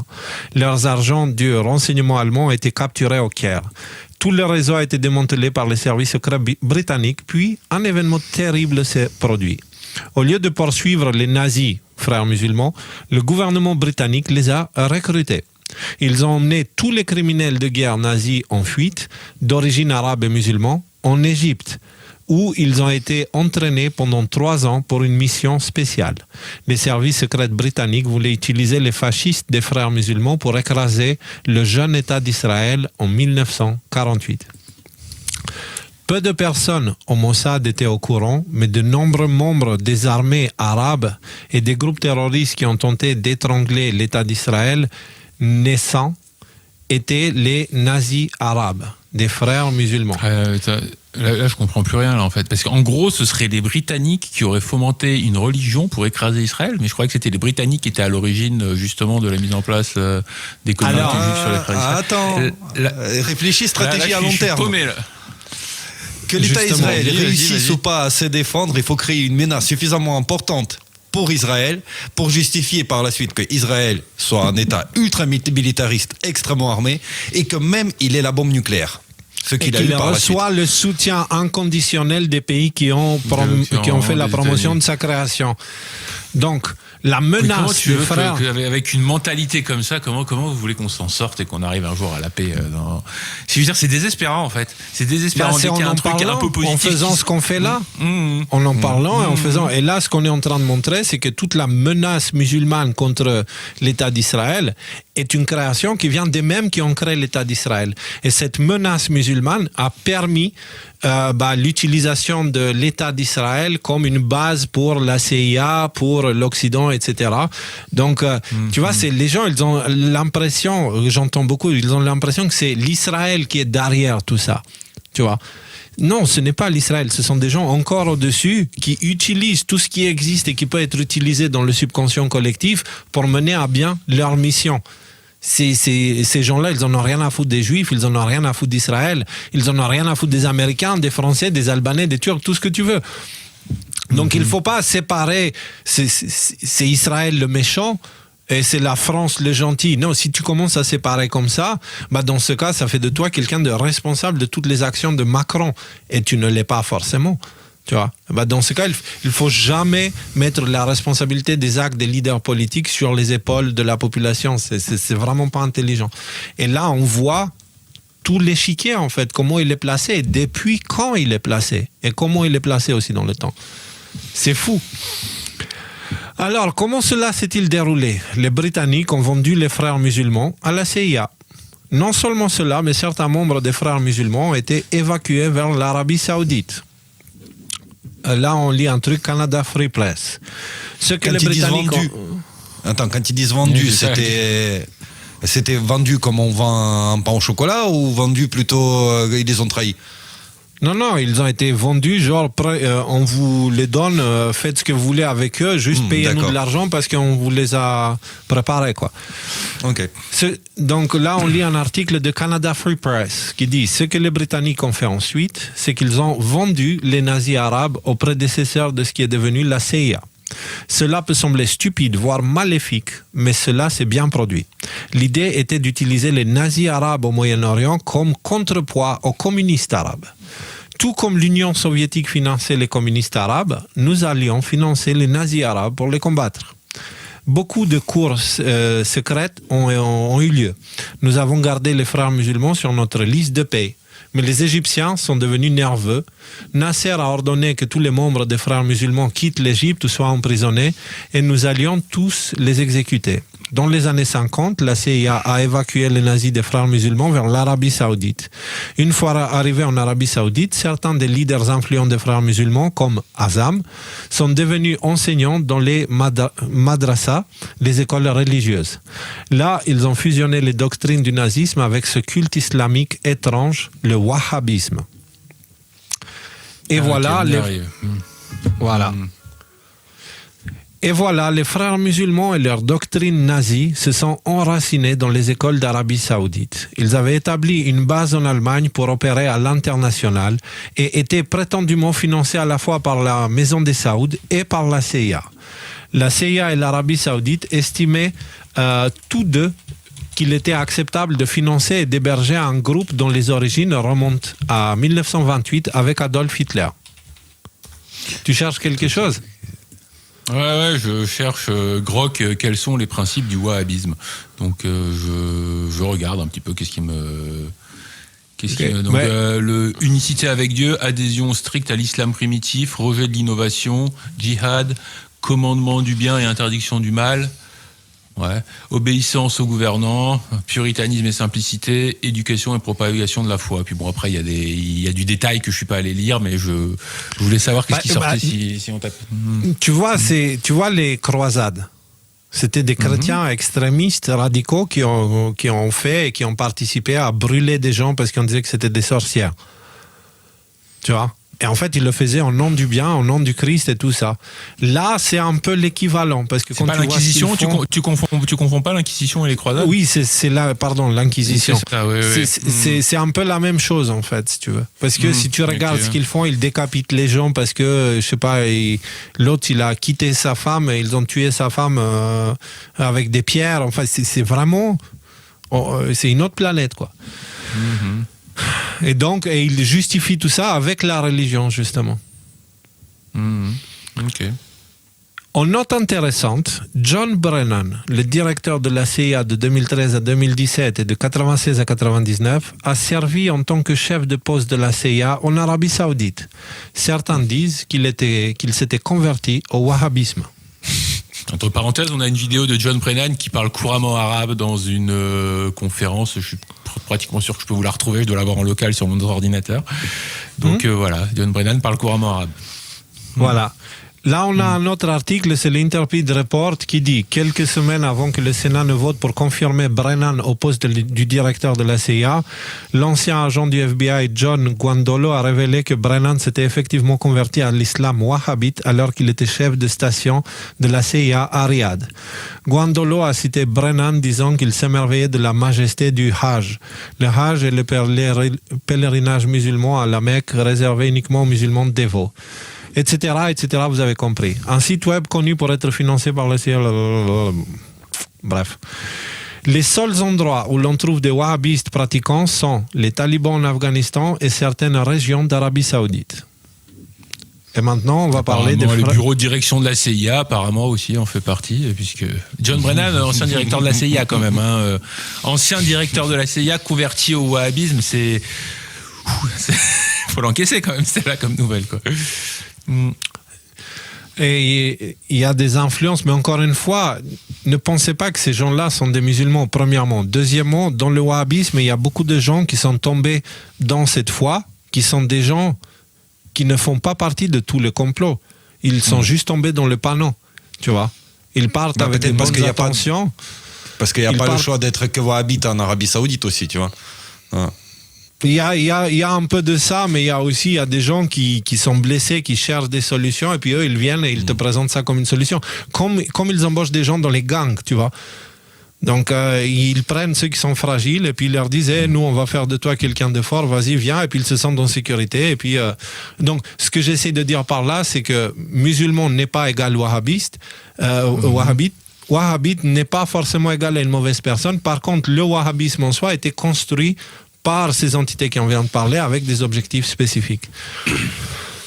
Maintenant, on va parler des frères musulmans, Al-Qaïda, ISIS, Iran et Hamas. Les frères musulmans ont connu une ascension exceptionnelle depuis leur début, lorsque Al-Banna déclarait son admiration pour Hitler et ses principes nazis fascistes. Des principes nés du militarisme prussien, issus de Hohenzollern, le prince d'Orange.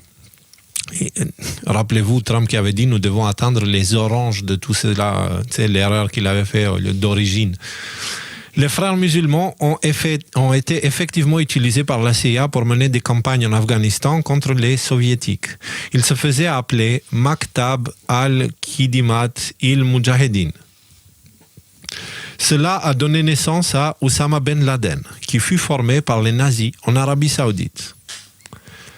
Là, j'ai tout un texte de Canada Free Press. Vous avez compris l'idée, les liens, etc. Avec, on connaît ces sujets-là. Tu sais comment la CIA et les talibans et tout ça bossaient ensemble.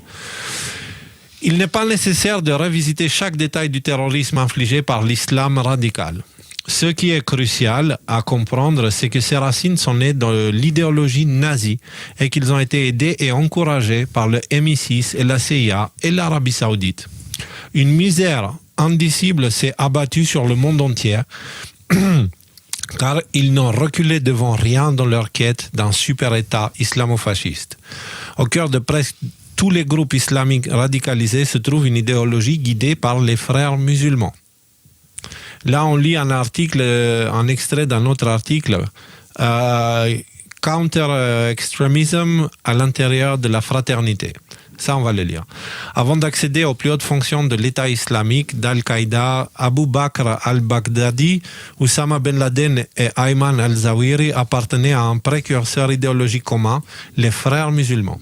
Les trajectoires de ces trois leaders extrémistes soulignent les chevauchements idéologiques significatifs entre les groupes islamistes violents les plus notoires d'aujourd'hui, ISIS et Al-Qaïda, et le mouvement mondial des frères musulmans.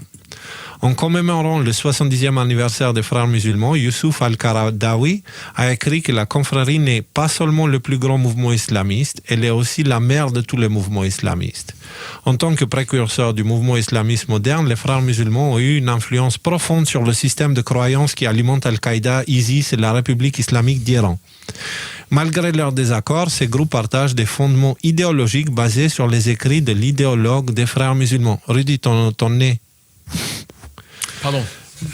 Des frères musulmans Saïd Qutb et d'autres penseurs de la confrérie qui ont façonné ces entités telles qu'elles sont aujourd'hui. Les frères musulmans ont également servi de passerelle pour de jeunes islamistes, y compris Ben Laden, Al-Baghdadi et Al-Zawahiri, vers des groupes djihadistes plus violents. Bien que leurs stratégies d'exécution différentes au fond, ces trois groupes partagent une vision islamiste commune d'un califat mondial. Ce noyau est intrinsèquement sunnite en opposition à la République islamique chiite d'Iran. Néanmoins, les frères musulmans, et en particulier Qutb, ont eu un impact profond sur le développement de l'Iran. Alors, pardonnez-moi, mais ça, je ne connais pas. Je me rappelle, c'est lui là, Saïd Qutb, qui est un poète et essayiste égyptien, cadre dirigeant des frères musulmans. Voilà. Maintenant, on revient à la purge, parce qu'on a fait le détour pour comprendre les origines et tout ça. Et est-ce qu'on est d'accord pour dire qu'à partir de maintenant, on doit séparer vraiment de notre tête l'islam du terrorisme? Parce que le terrorisme, vient, toutes les branches radicales qui vont commettre des attentats, etc., trouvent une racine commune, c'est les frères musulmans. Et cette idéologie islamo-fasciste, si on peut dire ça. Mais ce n'est pas l'islam. C'est quelque chose qui est venu comme un parasite s'ajouter au-dessus. Comme ils ont fait avec les juifs, comme ils ont fait avec les chrétiens. D'accord? Ouais, les frères musulmans, c'est une attaque sous faux drapeau contre l'islam. Et c'est important de comprendre aussi. Pensez à ça la prochaine fois. Avec tous ces attentats, tu sais, l'islam s'en est pris cher en termes d'image. Et les musulmans, franchement, des fois, je me mets à leur place, je me sentirais pas super à l'aise, tu vois. Dans certaines situations, dès qu'il y a un attentat, tout le monde regarde les musulmans de travers comme ça, tu vois. Donc, il faut enlever ça de la tête. C'est pas forcément lié, tu vois, un musulman n'est pas forcément un terroriste et un terroriste n'est pas forcément musulman, tu vois. C'est super important parce qu'au final, c'est les mêmes toujours. On voit maintenant que cette menace islamiste, cette menace musulmane pour la terre d'Israël là-bas, pour l'État d'Israël là-bas plutôt, elle a été créée pour donner la légitimité à Israël de demander des aides de partout et qu'on l'aide en fait. Parce que ce sont les représentants de l'Occident sur ces terres-là en fait. Mais il fallait une menace assez forte. Et donc du coup, ils ont créé cette histoire-là. Et maintenant... D'ailleurs, pour l'exemple, c'est curieux. Tu vois, il y a eu les révolutions arabes. Mm-hmm. Et ces révolutions arabes ont ramené les frères musulmans à la tête de l'Égypte, à un moment donné, au pouvoir en Égypte. Tu vois. Et maintenant, tu vois, l'Égypte, il veut pas accueillir les réfugiés de Gaza. Palestiniens. Voilà, les réfugiés palestiniens d'un côté, et tu te demandes, mais à quel jeu ils jouent? Attends, ils sont pas censés être solidaires avec leurs frères musulmans, machin, etc. Non. Eux, pareil, ils sont exactement dans la stratégie du pire. Il faut laisser les gens absolument ici, là, faut que ça fasse un maximum de morts, faut faire monter la tension, faut que les populations se détestent, et comme ça, nous, on va tirer notre épingle de jeu plus tard. Mais les frères musulmans, ils sont encore à la tête de l'Égypte? Je crois pas, non? Non, quoi, l'Égypte, c'est qui? C'est Al-Sisi maintenant. Ouais, c'est Al-Sisi. C'est Al-Sisi. Ok. Mais en tout cas, ils sont fortement présents. Ils ont laissé un impact énorme en Égypte. Égypte qui avait la réputation d'être un pays. J'aime pas utiliser le mot laïque, mais c'était un pays qui était bien avec la religion. C'est-à-dire qu'il y avait une forme de. Mais l'Iran aussi, hein. Ouais. Et l'Iran aussi. L'Afghanistan aussi. Je veux dire, cette idée des pays islamistes radicaux, c'est quelque chose qui s'est développé après tout ça. Tu vois, les pays musulmans avant, ils étaient très pacifistes et il y avait un équilibre, mais c'est les Prussiens ou leurs descendants, le complexe militaire-industriel, cette bête qu'ils étaient devenus, qui est allé déstabiliser complètement la zone là-bas et donner cette image de... Ouais. Le truc, moi, qui m'interpelle, je ne sais pas si tu vas l'aborder dans la suite de l'article, c'est qu'en gros, on a cette main, cette idéologie prussienne, qui a pris plusieurs formes, plein de formes différentes à travers l'histoire, et une des formes qu'elle prend aujourd'hui de façon très actuelle, c'est à travers les frères musulmans, pour notamment donner cette vision très extrémiste de l'islam, et en gros corrompre l'islam et dégoûter les gens de la religion et du rapport avec Dieu. Quand on fait le lien avec ce que Q nous apprenait, à savoir que finalement tout le clan Obama et compagnie, ils sont complètement infiltrés par les frères musulmans. On en parle après de ça? Juste maintenant. Super. Parce que Q, il parle justement de ça. Ouais.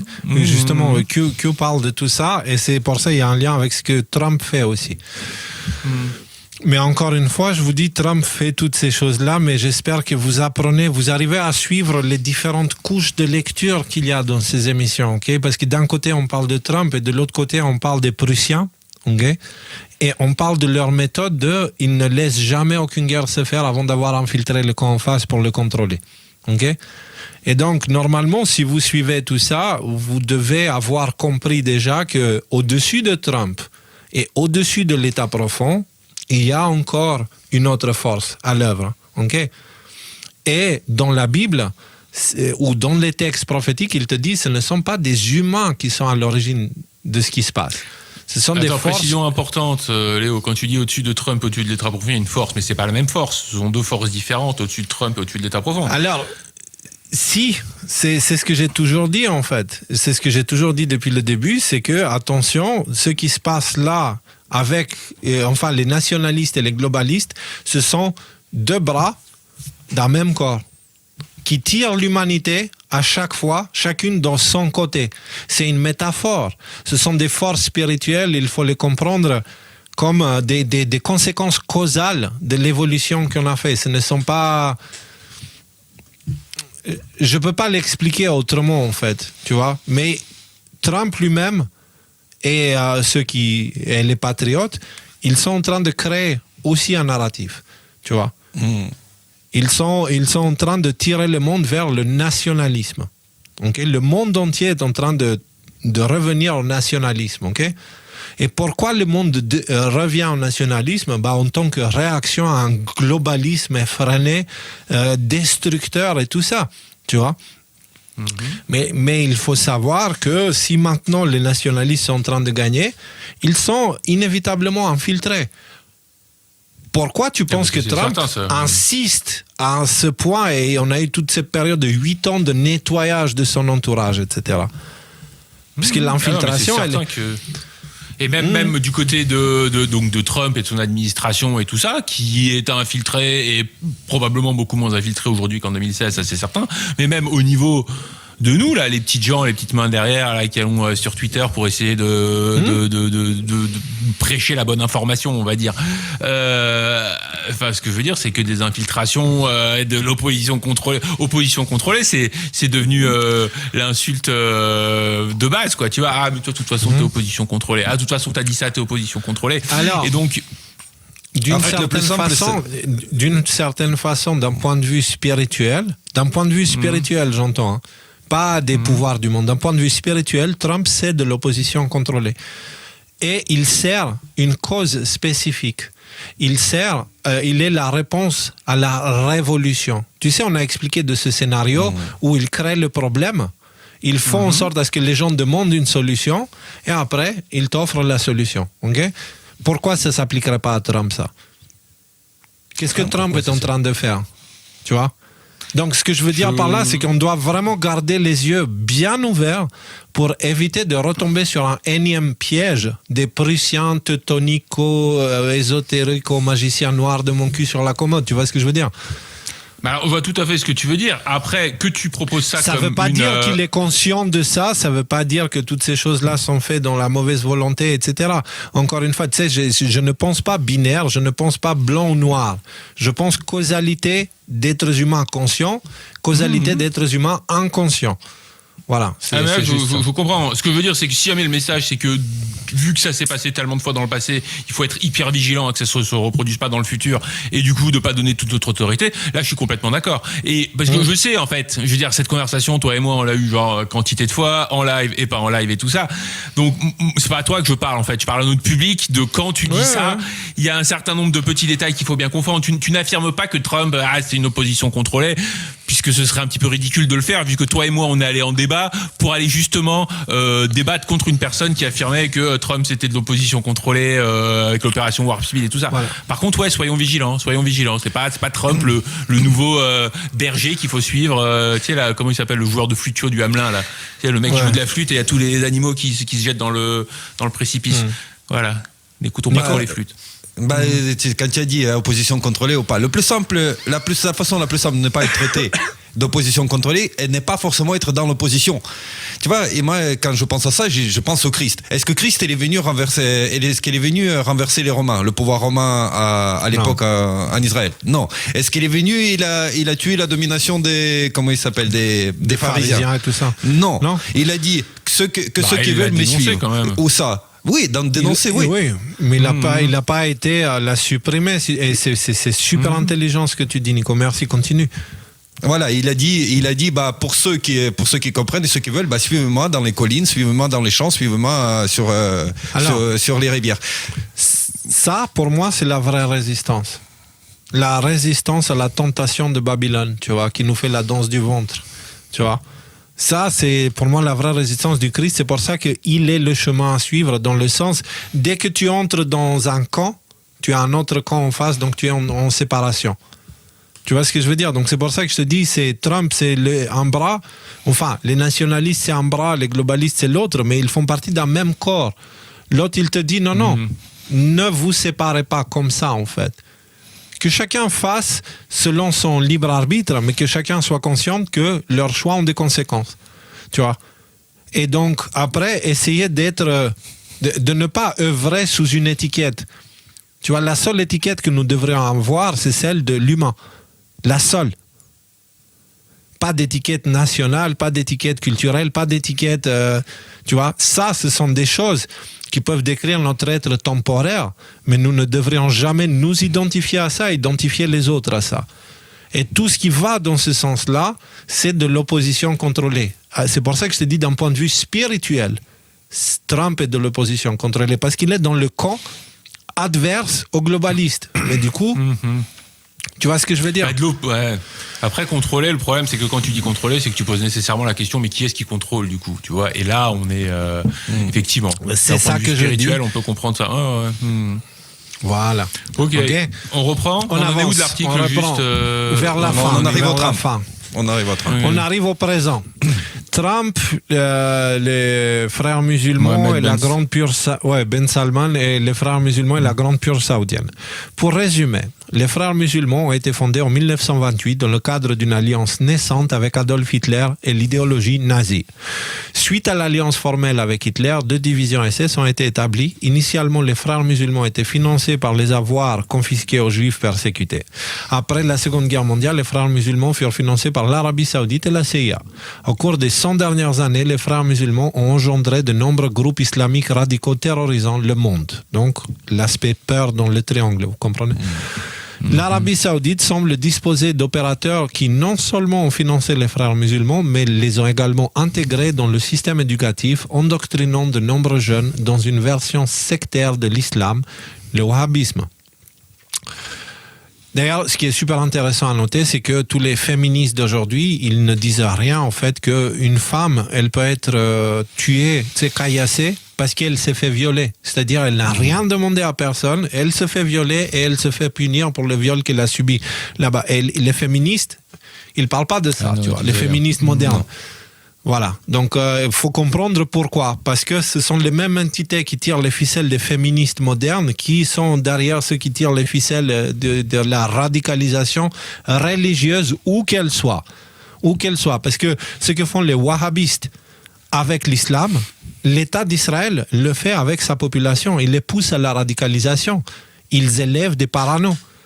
Ils élèvent des paranos. On leur dit tout le monde est antisémite, tout le monde est comme ci, tout le monde est comme ça. Et vous avez une population qui a baigné dans la peur, qui flippe et qui a l'impression que tout le monde le voit comme un ennemi.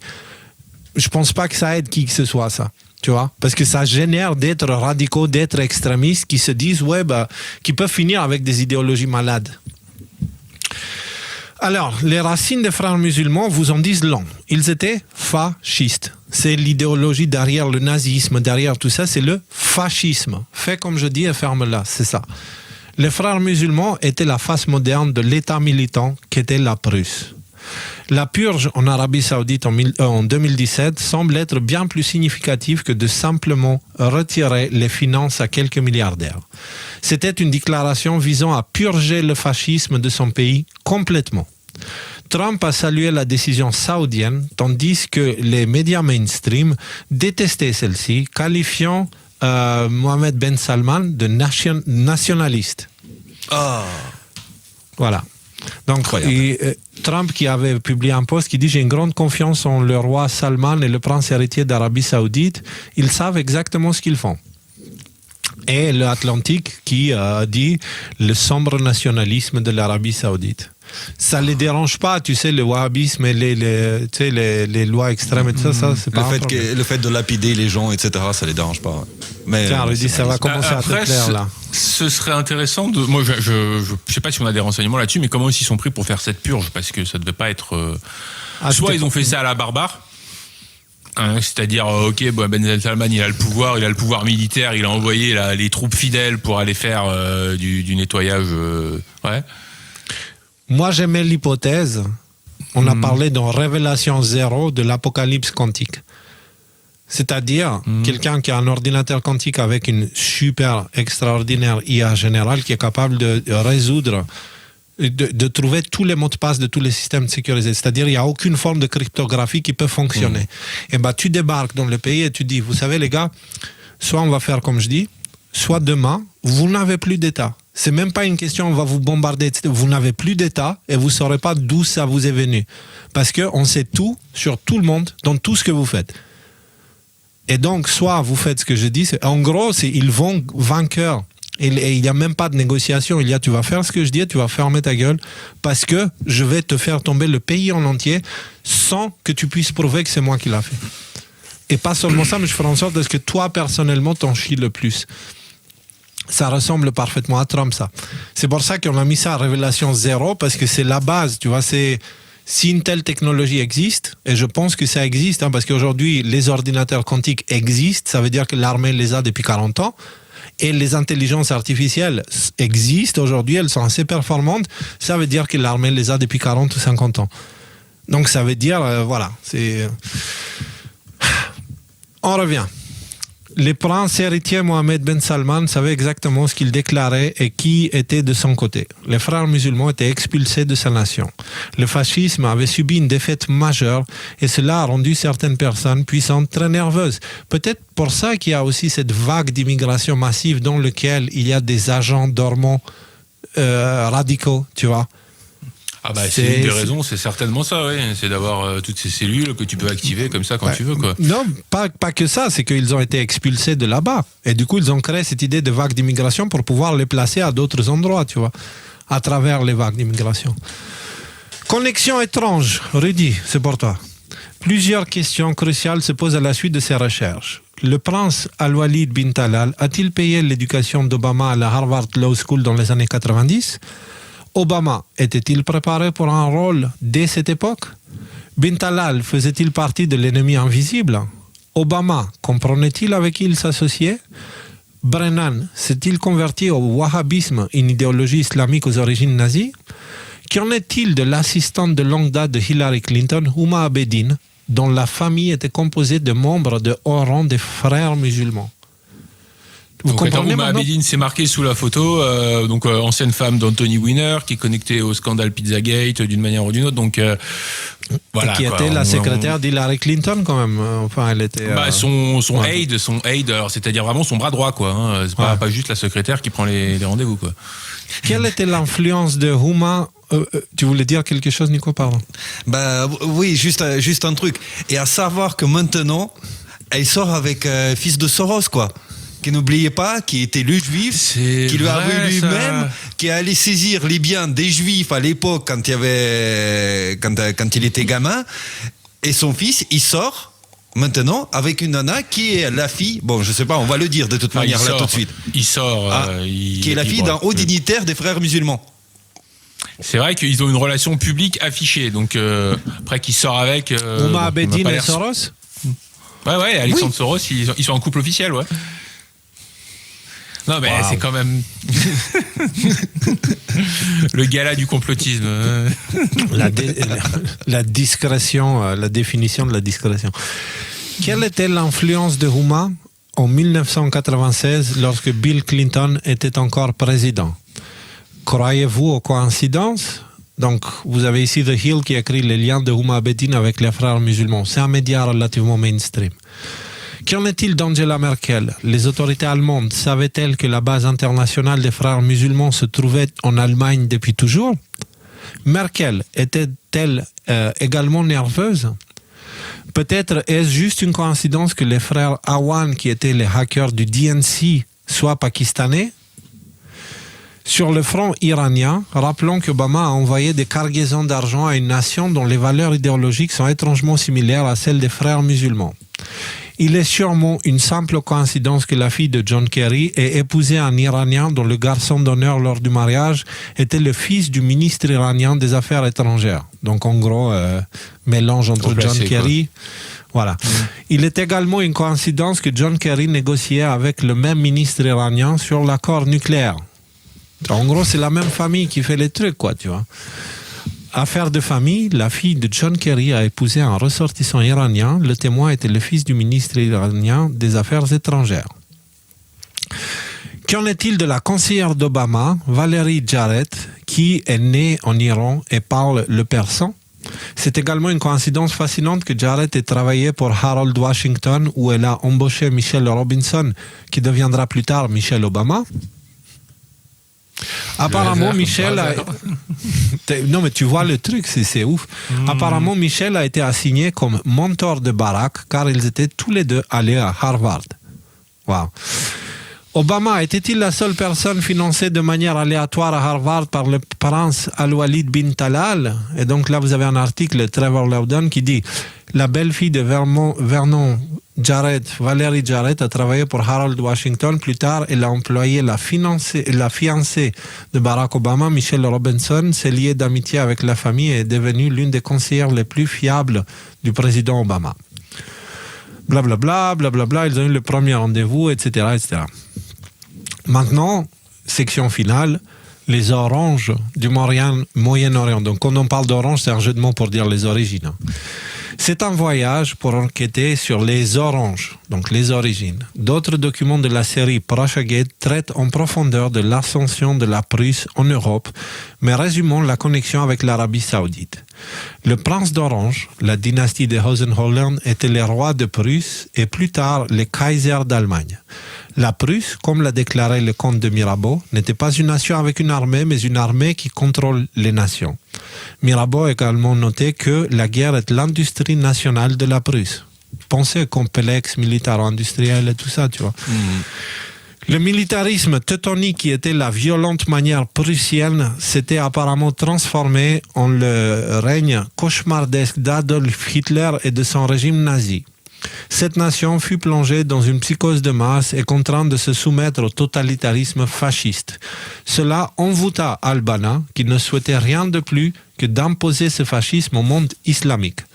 Cela donna naissance aux frères musulmans, à 2 divisions SS nazies et à un service de renseignement secret nazi dédié à Hitler. Après la chute des nazis, au lieu d'être jugés pour crimes de guerre, les frères musulmans ont pu survivre dans la clandestinité en Allemagne et en Arabie Saoudite. Avec l'aide de la CIA et le financement des Saoudiens, les frères musulmans se sont multipliés, donnant naissance à des ramifications telles qu'Al-Qaïda, ISIS, le Hamas et peut-être l'Iran, des différentes branches, quoi. Cela a également conduit à une branche de l'islam profondément imprégnée de principes nazis, le wahhabisme. C'était le même wahhabisme auquel John Brennan aurait prétendument adhéré durant son mandat du directeur de la CIA en Arabie Saoudite. Le financement des frères musulmans par l'Arabie Saoudite ne pouvait provenir que d'individus extrêmement riches. Considérez également que des dynasties puissantes telles que les familles royales saoudiennes n'autoriseraient pas un financement et un avancement idéologique significatif sans leur approbation. Ces individus, avec l'argent de leur papa, furent-ils ceux qui ont été traités lors de la purge saoudienne de 2017 ? Les bons avaient-ils enfin trouvé les oranges du Moyen-Orient ? Un côté du triangle enlevé, ce sont des questions à la Q, tu vois. C'est, est-ce que en 2017, il n'y a pas, parce que c'est ce qu'on dit depuis 2020, tu sais qu'on en a commencé les émissions, on parle de Bin Salman et tout ça, on parle de ce qui se passe en Arabie Saoudite et on dit qu'un des angles du triangle est tombé. Q en parle de ça, tu vois. Il parle de la famille Saoud, il parle de l'Arabie Saoudite, il parle de l'implication de la CIA et tout ça. Et du coup, est-ce que en 2017, on n'a pas assisté à la fin justement de cet aspect-là ? C'est-à-dire qu'à partir de là, les attentats, d'ailleurs, ça se remarque, à partir de là, les attentats terroristes, ils ont été beaucoup moins impressionnants qu'avant. C'est des gars avec des coups de couteau, tu vois. Ouais. Parce que juste avant ça, si vous vous souvenez bien, le dernier gros, on a eu les Charlie Hebdo, on a eu le Bataclan, c'était juste avant ça. Le Bataclan, c'était en 2016, ouais, effectivement. Donc, c'est intéressant comme hypothèse, ouais, effectivement. Et donc, à partir de là, on voit, par exemple, là, avec le cas de l'Algérie, où c'est carrément la DGSE elle-même qui va aller chercher à embaucher des gens, c'est-à-dire à remplacer les frères musulmans. C'est les services de renseignement eux-mêmes qui doivent faire le sale travail aujourd'hui, peut-être parce que toute la structure qui était là, n'est plus là. Ou en tout cas, elle est fort abîmée, on va dire, et non fonctionnelle pour le moment. Donc, alors pourquoi on parle de tout ça ? On parle de tout ça parce que c'est important de comprendre que l'État d'Israël a été fondé pour les mauvaises raisons. Okay, à une mauvaise époque, dans un mauvais endroit. Okay, et ils ne pouvaient pas juste laisser Israël comme ça, là-bas. Ils avaient besoin de l'aider, mais il fallait qu'ils justifient tout ça. Et donc, ils ont créé ce monstre musulman, okay, en finançant différentes idéologies extrêmes, en poussant les gens vers la folie et la radicalisation, pour créer cet ennemi qui allait justifier toute l'aide qu'Israël a reçue depuis l'Occident. Et en recevant toute cette aide, Israël a commencé à devenir de plus en plus influent, tu vois. Et justement, d'où toutes ces théories qui disent que c'est eux qui contrôlent, etc. Or, encore une fois, Israël a été, enfin l'État d'Israël est sous le contrôle des mêmes qui contrôlent aussi toutes les branches radicales de l'islam. Et donc du coup, ils les font taper les uns contre les autres pour provoquer, tu vois, pour justifier, pour ramasser de l'argent, pour provoquer. Donc, par rapport à ce que Trump est en train de faire, tout le monde dit « Ah, mais il est contre les Palestiniens, etc. » Non, il n'est pas que contre les Palestiniens. Il est aussi contre Israël, parce qu'il a envoyé chier Netanyahou plus d'une fois. Et il envoie chier aussi de temps en temps certaines choses d'Israël. Mais, en ce qui me concerne, je ne vais pas être là pour vous dire que je comprends en détail près ce qui se passe là-bas. Moi, je vous ai dit au tout début de cette partie-là que, à mes yeux, ce qui est en train de se passer là, c'est littéralement biblique parce que tu as le corps d'un pays qui est censé être au niveau des pieds aux États-Unis, là-bas, qui va aller poser son influence de façon ouverte. Ce n'est pas des opérations secrètes, tu vois. Jusqu'à là, ils avaient l'influence là-bas, mais c'était sous des opérations secrètes. Maintenant, Trump, il met tout ça à la lumière et il dit, OK, eux, ils faisaient ça secrètement, moi, je débarque, je les vire tous et moi, je le fais correctement, ouvertement. Qu'est-ce que ça va donner plus tard? En ce qui me concerne, je pense que si paix il y a, elle ne sera pas forcément de long terme. Tu sais pourquoi? Il y a un truc, j'aimerais le mentionner, tu vois, parce que j'ai vu ça récemment et ça m'a fait genre, ah bon? C'est mignon. Jared Kushner, okay, qui est parti faire les accords d'Abraham, etc., etc. Il est allé alors soit accompagné, soit sous l'autorité, soit sous le nom d'une institution qui s'appelle, devinez comment? C'est pas possible de deviner. Paix et sécurité.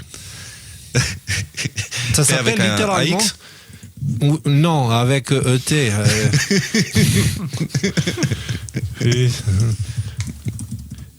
Donc, Peace and Security. Attends, je vais dire Pardon, je vous partage mon écran. En tout cas, je sais même pas comment ça s'écrit son. Trump, il a déclaré avec le roi de Jordanie qu'il mettrait, pourquoi pas, la Gaza sous l'autorité américaine. Mais du coup, c'est quelque chose de très ouvert. Hein. Je sais pas, les gens ils sont d'accord ou pas. Mais en tout cas, s'il y a des opérations qui doivent être menées contre le protectorat américain de la part d'Israël, ça lie les mains à Israël, en quelque sorte. Donc, c'est un geste. Il dit, moi, je veux faire une action complètement bold, complètement folle. D'accord? Mais du moins, il n'y a personne qui pourra attaquer le protectorat, donc quelque chose sur l'autorité américaine, puisque c'est moi, maintenant, le garant de sécurité de Gaza. Mais d'un autre côté, lui aussi, il est censé s'assurer de certaines manières à ce qu'à l'intérieur de Gaza elle-même, on ne puisse plus perpétrer les attaques contre Israël, puisqu'il en sera responsable. C'est ça une question d'autorité. C'est-à-dire que déjà Gaza, faut voir un peu la gueule que ça a aujourd'hui. Hein, je veux dire, c'est une espèce de terrain vague recouvert de ruines. Ensuite, là, de ce que j'ai écouté, son propos, c'est il veut faire un grand développement immobilier. Hein. L'immobilier, c'est quand même son domaine dans lequel il a fait toute sa carrière, Trump. Donc, domaine immobilier, construire des tours à Gaza, ça veut dire quoi, construire une tour? Ça veut dire tu creuses à 40 mètres de profondeur pour mettre tes fondations, tes parkings, tes locaux techniques et compagnie. Déjà, ça veut dire que tout le système de tunnels, parce que je pense que un des vrais problèmes, tout le monde sait qu'un des vrais problèmes qu'on avait à Gaza, c'était ce système de tunnels qui permettait de faire rentrer et sortir juste à proximité d'Israël tout et n'importe quoi. Donc ça déjà c'est démantelé. Okay. Après, est-ce que ça va marcher, est-ce que ça va pas marcher, j'en sais rien. Un autre élément intéressant à prendre en compte, c'est que quand on lui a demandé mais alors du coup les Palestiniens après ils reviennent, Trump a dit non, les Palestiniens ils reviennent pas. On va les prendre, on va les loger, on va les mettre dans des endroits qui sont très très bien, beaucoup mieux que ceux qui y vivent, et c'est pas difficile de faire mieux que le vivre sur la bande de Gaza là ces 20 dernières années. Et après ils reviennent pas parce que ils seront là où ils seront.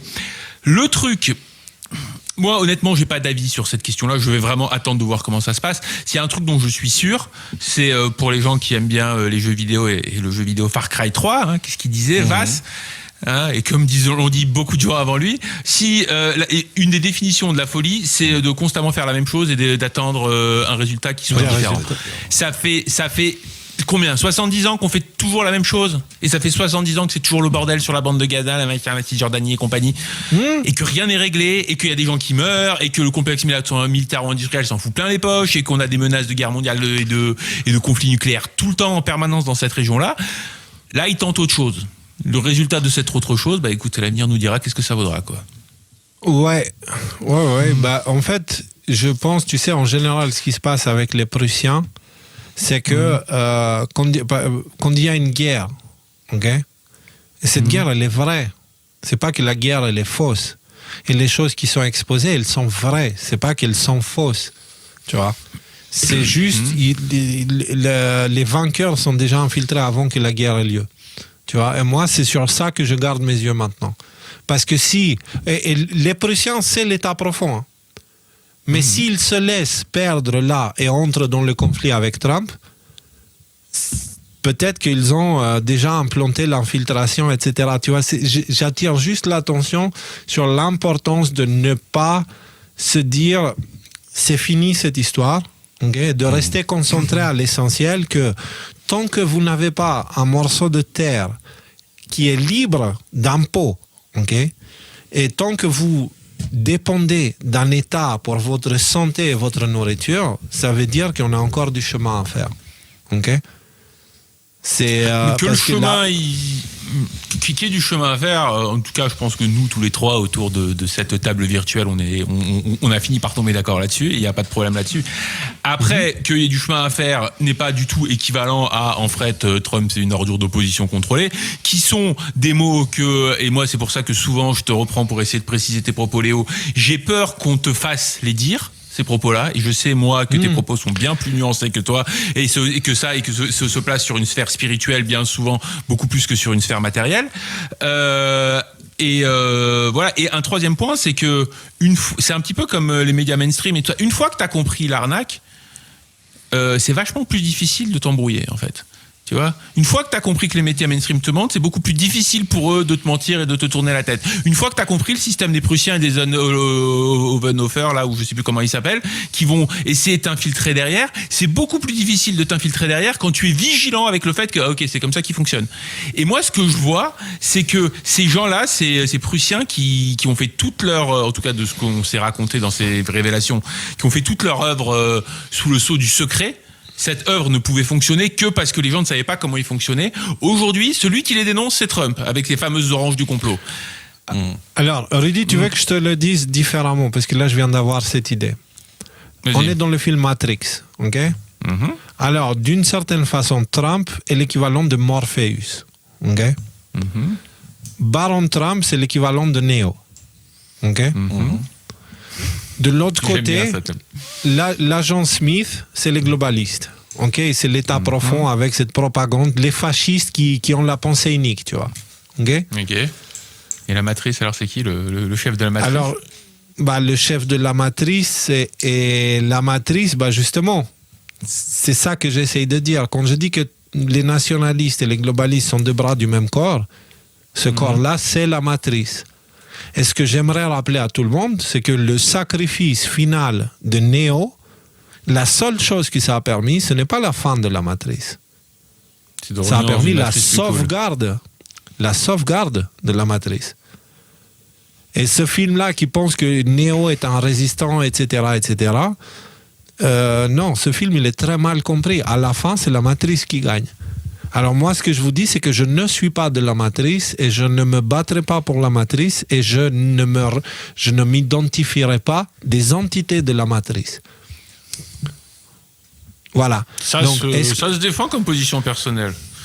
Après, on pourrait faire, pour aller plus loin dans ta métaphore, sur le fait que ça veut dire aussi toute la nuance par rapport à Trump. Et Baron Trump, l'antichrist et machin, on va appeler ça comme vous voulez. Ce que je veux dire, c'est que, attention, parce que ça va se manifester de cette façon-là, ça va avoir des conséquences, ça va être un sauvetage et un machin et un miracle et tout ce que tu veux, mais la seule chose que leur objectif, c'est de permettre à la matrice de continuer pour que ceux qui habitent à Sion, c'est-à-dire les initiés, les éveillés, puissent continuer à faire leur vie tranquille, toujours en tirant les ficelles d'une humanité qui qui est dans le subconscient total, le plus profond, tu vois. Et moi, c'est pas ça mon but, en fait. Je n'ai pas du tout le même objectif. Le but Mais le but, en termes de la matrice, ce serait quoi la fin positive de la matrice? Ce serait que tout le monde sorte de son cocon et que tout le monde aille à Sion? C'est ce qui arrivera, qui est la destruction totale de la matrice. La destruction totale de la technologie qui est utilisée pour maintenir l'humanité endormie, aveuglé devant son propre miroir, en train de devenir un être narcissique dégueulasse. Donc, et moi, ça se fera, et c'est là qu'entre en jeu le soleil, la purification par le feu, les volcans, les tremblements de terre. Ce sont les éléments, c'est le vrai Dieu, c'est le vrai Christ, c'est les vraies choses avec la compréhension universelle, pas les idoles que les humains ont créées de ces choses-là. Et ces vraies choses-là, elles sont déjà en train de se manifester. Tu vois ? C'est pour ça oui. J'ai l'impression, si je devais juste résumer ton propos en 2 phrases, ce que je veux dire, t'es pas en train de nous dire que ce qui est en train de se passer, ce sont des mauvaises nouvelles. C'est pas du tout ça que t'es en train de nous dire. Ce que t'es en train de nous dire, c'est qu'on n'est pas à la fin du film. Et que c'est une erreur de croire qu'on est à la fin du film. Et je pense qu'en fait, on peut résumer ça comme ça. Moi, je vois avec beaucoup de bienveillance et de positivité ce qui est en train de se passer dans le monde, là. Le USA, des compagnies d'un point de vue de matérialiste, il y a plein d'extrêmement bonnes nouvelles. Maintenant, et là, je suis d'accord avec toi, croire que c'est la fin du film, croire que ouais, c'est bon, on a gagné, on s'assoit dans le canapé, on n'en a plus rien à foutre de tout ça, ce serait faire une erreur qui fait qu'à la fin du film, on sera les perdants. Et que donc, il faut continuer La meilleure chose à faire, c'est juste d'éteindre les écrans et d'essayer de se reconnecter avec le réel. Parce que l'écran que vous utilisez là pour regarder cette émission, c'est littéralement le portail de tous les démons. Et qui t'emmène directement en enfer, qui t'emprisonne à travers des mécanismes chimiques du cerveau ou des mécanismes psychologiques ou des mécanismes spirituels. La vraie matrice, c'est les écrans. Aujourd'hui, les humains se nourrissent uniquement des écrans. C'est comme si avec nos corps, on se nourrissait uniquement de McDo. On devient des êtres plus naturels du tout. On devient obèse, incapable de bouger, incapable de faire des choses. C'est pareil avec ceux qui s'alimentent avec l'écran. Et dans cette alimentation des écrans, il y a nous aussi dedans. C'est pour ça que c'est une bonne chose de vous découper des écrans. Et je vous dis, ce film sera fini seulement quand chacun aura un morceau de terre qui lui permettra de se nourrir. On va devoir reprendre la vie qu'on avait avant l'industrialisation, tu vois, avant l'évolution industrielle, ou comme on appelle ça, la révolution industrielle. On va devoir reprendre de là-bas et tourner la technologie vers une direction différente, et on sera beaucoup aidé par des entités spirituelles, parce qu'il faut comprendre un truc, c'est dans l'univers, il y a toujours un équilibre. Toujours un équilibre. S'il y a destruction, c'est que quelque part il y a création. Vous avez vu, le Covid, était à l'origine du réveil d'une grande partie de la population mondiale. Et une grande partie de ces gens-là, ils continuent leur cheminement jusqu'à ce qu'ils se libèrent complètement. Et ils se décollent même des théories complotistes et les hypothèses et les machins trucs. Ils vont à l'essentiel. Ils redeviennent maîtres de leur vie, tu vois, responsables de leur vie. Et donc ça veut dire qu'ils ont voulu faire quelque chose de mauvais, ça a généré le bien automatiquement. Et ça arrive inévitablement dans chaque chose qu'ils vont essayer de faire. Donc, ce que j'essaie de dire par là, c'est que par la loi naturelle, le mal ne peut pas vaincre. Simple. C'est aussi simple que ça. Et donc, Trump représente la force qui va permettre à l'équilibre de revenir. Mais par inertie, il y a moyen qu'il aille dans l'autre sens. D'accord ? Donc, il ne faut pas oublier ça, le pendule, on a déjà parlé plein de fois. Ne pas penser, si on est à la place du pendule, tu vois, on lâche l'extrémité, là, la pauvreté, l'ignorance, les complots et tout ça, et on descend vers là. Actuellement, nous semblons être quelque part ici, tu vois. Et on se dit, waouh, c'est super ici, on est au point d'équilibre. Oui, les mais gars, c'est là où ça va à 200 à l'heure. Voilà, c'est là, on est en train d'aller très vite, tout se passe très vite, tu vois. Il y a une inertie qui est en train de nous pousser dans l'autre direction. Il faut faire très attention à l'échelle individuelle et à l'échelle globale. Voilà, c'est juste ça. Maintenant, on doit fermer l'émission, les gars, parce que la nature m'appelle, on va dire. Le thé a fait, voilà, et tout ce thé, ça commence à faire effet. Et puis on est à 1 heure, ouais, on fait 2 heures là, carrément. Ouais. Bah, Bon, bah, vas-y, alors, Rudy, le plus jeune d'abord. J'ai trouvé ça super intéressant comme émission. J'ai appris un certain nombre de trucs. Je trouve que ça a donné lieu à des discours qui ont été des échanges entre nous qui étaient super bien. Donc, de manière générale, quand j'ai ce ressentiment, ça veut dire qu'on n'a pas trop fait du trop mauvais travail. Donc, merci Léo d'avoir préparé cette émission. Merci Nico pour les échanges très très fructueux. Enfin, merci à tous les deux pour ça. Moi, je vous dis à très bientôt et prenez soin de vous. Je ne sais pas si je l'ai déjà précisé, je le reprécise maintenant. Je serai absent pendant probablement les 2 prochains lives. Donc, on se revoit très bientôt. Je vous embrasse les amis, à bientôt, bye bye. Nico.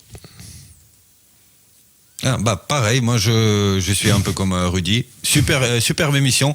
Et de toute manière, ça rejoint en fait un dicton, c'est ça, c'est un dicton, je crois. C'est la vérité qui nous rendra libres. Donc sur ce, les amis, à la prochaine. Je vous embrasse très fort. Ciao, ciao. J'espère vraiment avec cette émission que vous comprenez l'importance de faire la part des choses, de séparer l'individu de ses croyances et des étiquettes qu'on nous a collées dessus, de ne pas tout mélanger et de partir du principe que l'autre est bon jusqu'à preuve du contraire. Et s'il s'avère mauvais, ne le jugez pas parce qu'au final, faites le nécessaire pour être tranquille, mais ne jugez pas parce qu'on est tous victimes de manipulation. Je peux vous le dire en tant que quelqu'un qui a vécu dans plusieurs pays pendant assez longtemps. Chaque pays croit avoir compris la version de la réalité et ce qu'est la vie. Chaque pays se trompe. Donc ça veut dire qu'en fait finalement personne ne sait rien dans ce monde et on fait tous comme si on savait tout. Donc ne soyez pas de cela, soyons humbles et essayons de comprendre que notre priorité, ce serait de trouver la paix. D'accord, de trouver la paix entre nous, de trouver la paix dans le monde, d'être propagateur de paix. Et ça, on ne peut pas le faire si nous-mêmes, on n'est pas en paix. Alors, cherchons à incarner l'exemple qu'on prône. Soyons ce qu'on veut voir dans le monde. Soyez tous bénis, marchez en paix et que Papa vous garde tous.